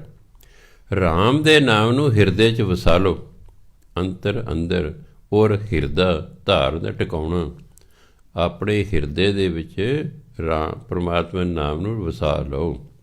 ਪਰਮਾਤਮਾ ਦਾ ਨਾਮ ਜਪੀ ਜਾਓ, ਤੁਹਾਡੇ ਲੋਕ ਪਰਲੋਕ ਸਵਰ ਜਾਵੇਗਾ। ਪੂਰੇ ਗੁਰ ਕੀ ਪੂਰੀ ਦੀਖਿਆ, ਦੀਖਿਆ ਦਾ ਸਿੱਖਿਆ, ਹਿੰਦੀ ਕਹਿੰਦੇ ਦੀਕਸ਼ਾ, ਹਿੰਦੀ ਕਹਿੰਦੇ ਦੀਕਸ਼ਾ, ਉਹ ਤੋਂ ਗੁਰਬਾਣੀ ਬਣੇ ਦੀਖਿਆ ਸਿੱਖਿਆ। ਪੂਰੇ ਗੁਰੂ ਦੀ ਸਿੱਖਿਆ ਵੀ ਪੂਰੀ, ਉਹ ਸਿੱਖਿਆ ਵੀ ਪੂਰੀ। ਜਿਸ ਮਨ ਬਸੈ ਤਿਸ ਸਾਜ ਪ੍ਰੀਖਿਆ, ਜਿਹਦੇ ਮਨ 'ਚ ਵਸ ਜਾਂਦਾ ਉਹਨੇ ਪਰਮਾਤਮਾ ਨੂੰ ਪਰਖ ਲਿਆ, ਭਾਵ ਜਾਣ ਲਿਆ। ਪ੍ਰੀਖਿਆ ਪਰਖ ਲੈਣਾ, ਜਾਣ ਲੈਣਾ। ਪੂਰੇ ਗੁਰੂ ਦੀ ਸਿੱਖਿਆ ਵੀ ਪੂਰੀ, ਅਤੇ ਜਿਹਦੇ ਹਿਰਦੇ ਸਿੱਖਿਆ ਵਸ ਗਈ ਨਾ, ਉਹ ਪਰਮਾਤਮਾ ਨੂੰ ਜਾਣ ਲੈਂਦਾ ਹੈ।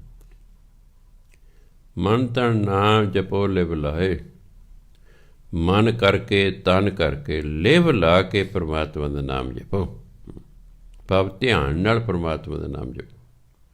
ਲਿਵ ਤੋਂ ਕੀ ਭਾਵ ਹੈ? ਧਿਆਨ। ਧਿਆਨ ਨਾਲ ਪਰਮਾਤਮਾ, ਧਿਆਨ ਕਿਵੇਂ ਹੋਏਗਾ? ਸੁਣਨਿਆਂ ਨੂੰ ਵਾਹਿਗੁਰੂ ਕਿਹਾ, ਕੰਨਾਂ ਨਾਲ ਸੁਣੋ ਵਾਹਿਗੁਰੂ, ਵਾਹਿਗੁਰੂ ਫਿਰ ਸੁਣੋ, ਇਹ ਹੈ ਧਿਆਨ, ਇਹ ਹੈ ਲਿਵ। ਮੈਂ ਮੂੰਹ ਕਹਿ ਰਿਹਾ ਵਾਹਿਗੁਰੂ ਵਾਹਿਗੁਰੂ, ਅਤੇ ਧਿਆਨ ਜਿਹੜਾ ਹੈ ਬਾਜ਼ਾਰ ਜਲੇਬੀਆਂ ਖਾ ਰਿਹਾ ਹੈ, ਫਿਰ ਗੱਲ ਤੇ ਬੜਨਾ ਕੋਈ। ਰਸਨਾ ਤੇ ਪਵਿੱਤਰ ਹੋ ਜਾਏਗੀ, ਮਨ ਤੇ ਪਵਿੱਤਰ ਹੋਣਾ, ਮਨ ਤੱਕ ਤੇ ਗਏ ਹੀ ਨਾ। ਰਸਨਾ ਤਾਂ ਵਾਹਿਗੁਰੂ ਵਾਹਿਗੁਰੂ ਕਹਿ ਰਹੀ ਪਵਿੱਤਰ ਹੋ ਜਾਏਗੀ, ਪਰ ਇਹ ਵਾਹਿਗੁਰੂ ਅੰਦਰ ਤੇ ਗਿਆ ਹੀ ਨਹੀਂ, ਅਤੇ ਮਨ ਤੇ ਪਵਿੱਤਰ ਨਾ ਹੋਇਆ, ਅਤੇ ਮਨ ਮੈਲਾ ਸਭ ਕੁਛ ਮੈਲਾ। ਜੇ ਮਨ ਮੈਲਾ ਹੈ ਤਾਂ ਸਾਰੇ ਅੰਗ ਮੈਲੇ ਨੇ, ਕਰੇਗਾ ਕੀ? ਮਨ ਤਾਂ ਸਾਫ਼ ਹੋਏਗਾ ਜੇ ਅਸੀਂ ਧਿਆਨ ਨਾਲ ਬਾਣੀ ਨੂੰ ਸੁਣਾਂਗੇ, ਧਿਆਨ ਨਾਲ ਸਿਮਰਨ ਨੂੰ ਸੁਣਾਂਗੇ। ਸੁਣਨ ਦੀ ਮਹਾਨਤਾ। ਇਸ ਲਈ ਭਾਵੇਂ ਥੋੜ੍ਹੀ ਦੇਰ ਪਾਠ ਕਰੋ, ਥੋੜ੍ਹੀ ਦੇਰ ਸਿਮਰਨ ਕਰੋ, ਧਿਆਨ ਨਾਲ ਕਰੋ, ਥੋੜ੍ਹੀ ਦੇਰ ਕਰ ਲਓ। ਜੋ ਦੇਖਿਆ ਵੀ ਹੁਣ ਧਿਆਨ ਨਹੀਂ ਟਿਕਦਾ, ਬੰਦ ਕਰ ਦਿਓ, ਹੋਰ ਕੰਮ ਧੰਦਾ ਕਰ ਲਓ, ਫਿਰ ਜਦ ਮਨ ਬਣੇ ਫਿਰ ਲੱਗ ਜਾਓ। ਮਹਾਨਤਾ ਧਿਆਨ ਦੀ ਹੈ, ਬਹੁਤੇ ਟਾਈਮ ਦੀ ਨਹੀਂ ਹੈ। ਤੁਸੀਂ ਕਿੰਨੇ ਧਿਆਨ ਨਾਲ ਬਾਣੀ ਪੜ੍ਹ ਰਹੇ ਹੋ। ਜੇ ਧਿਆਨ ਨਾਲ ਬਾਣੀ ਪੜ੍ਹੋਗੇ, ਬਾਣੀ ਵੈਸੇ ਹੀ ਸ਼ੁੱਧ ਹੋ ਜਾਏਗੀ, ਸ਼ੁੱਧ ਹੋ ਜਾਏਗੀ। ਨਹੀਂ ਤਾਂ ਵੱਡੇ ਵੱਡੇ ਕੀਰਤਨੀਏ, ਵੱਡੇ ਵੱਡੇ ਕਥਾਕਾਰ ਗ੍ਰਹਿ ਕਹਿ ਰਹੇ ਨੇ, ਕਿਉਂਕਿ ਧਿਆਨ ਨਾਲ ਪੜ੍ਹਦੇ ਹੀ ਨਹੀਂ ਹੋ, ਸੁਣ ਲਿਆ ਬਸ।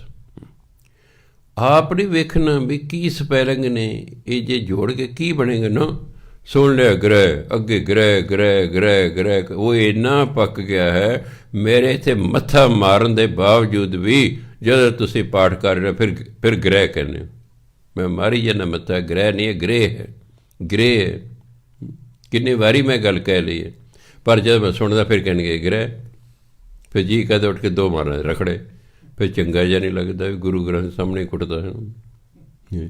ਚਿੜ ਆਉਂਦੀ ਹੈ ਮੈਨੂੰ ਵੀ ਇੰਨਾ ਮੱਥਾ ਮਾਰਨ ਦੇ ਬਾਵਜੂਦ ਵੀ ਤੁਸੀਂ ਮੁੜ ਕੇ ਆਦਤ ਹੀ ਭੈੜੀ ਛੱਡਦੇ ਹੋ। ਅਤੇ ਰੱਬ ਸਾਨੂੰ ਕਿ ਸੁਆਹ ਮਿਲੇਗਾ, ਅਸੀਂ ਆਦਤਾਂ ਛੱਡਣ ਨੂੰ ਤਿਆਰ ਹੀ ਨਹੀਂ ਹੈਗੇ।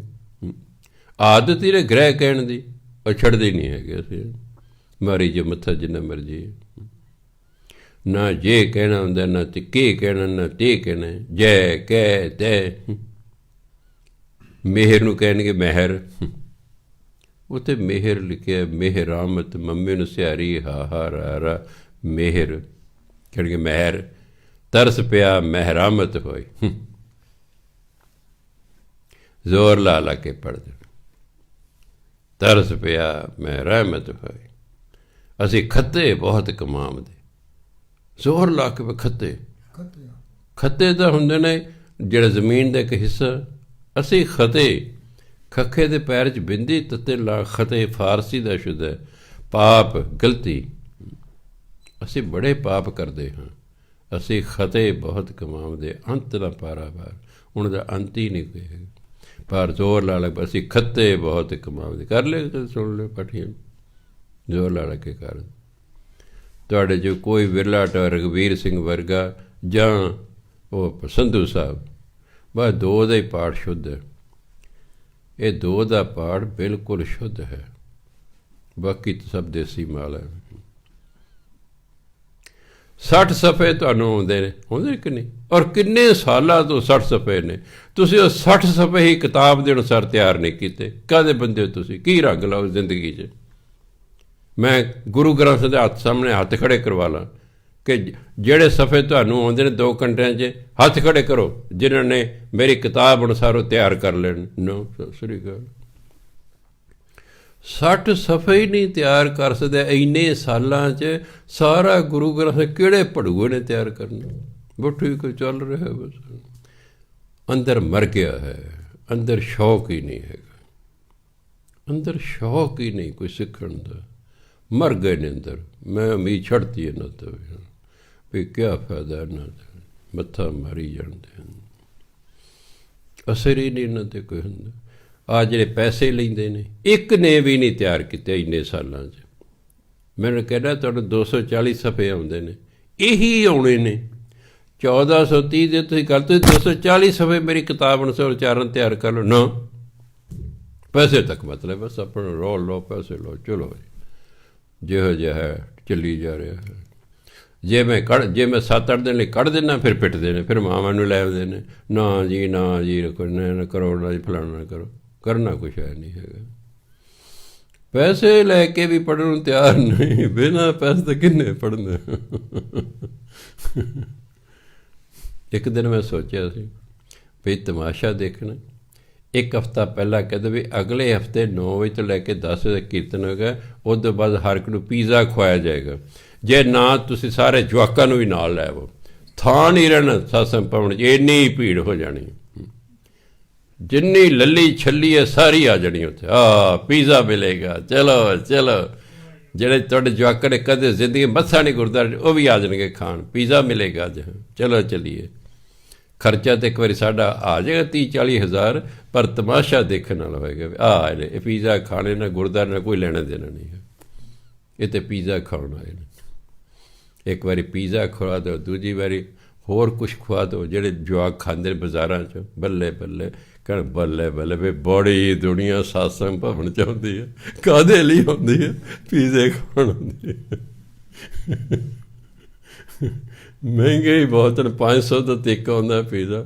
ਜੇ ਅਸੀਂ 4 ਟੁਕੜੇ ਕਰਕੇ ਇੱਕ ਦਾਏ ਤਾਂ ਵੀ 1.25 ਸੌਦਾ ਆਏਗਾ, ਅਤੇ ਬੰਦਾ ਤੇ ਅੱਜ ਨੇ 1000 ਅਤੇ ਸਾਡੇ ਦਾ ਲੱਖ ਤੋਂ ਉੱਪਰ ਖਰਚਾ ਆ ਜਾਣਾ ਫੀਸ ਦਾ।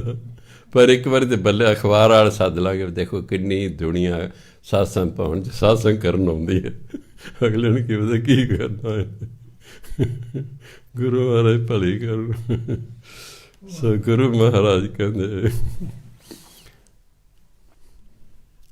ਜਿਸ ਮਨ ਬਸੈ ਤੇ ਸਾਚ ਪ੍ਰੀਖਿਆ, ਮਨ ਤਨ ਨਾਮ ਜਪੋ ਲਿਵ ਲਾਏ, ਲਿਵ ਲਾ ਕੇ ਮਨ ਕਰਕੇ ਤਨ ਕਰਕੇ ਨਾਮ ਜਪੋ। ਫਿਰ ਕੀ ਹੋਏਗਾ?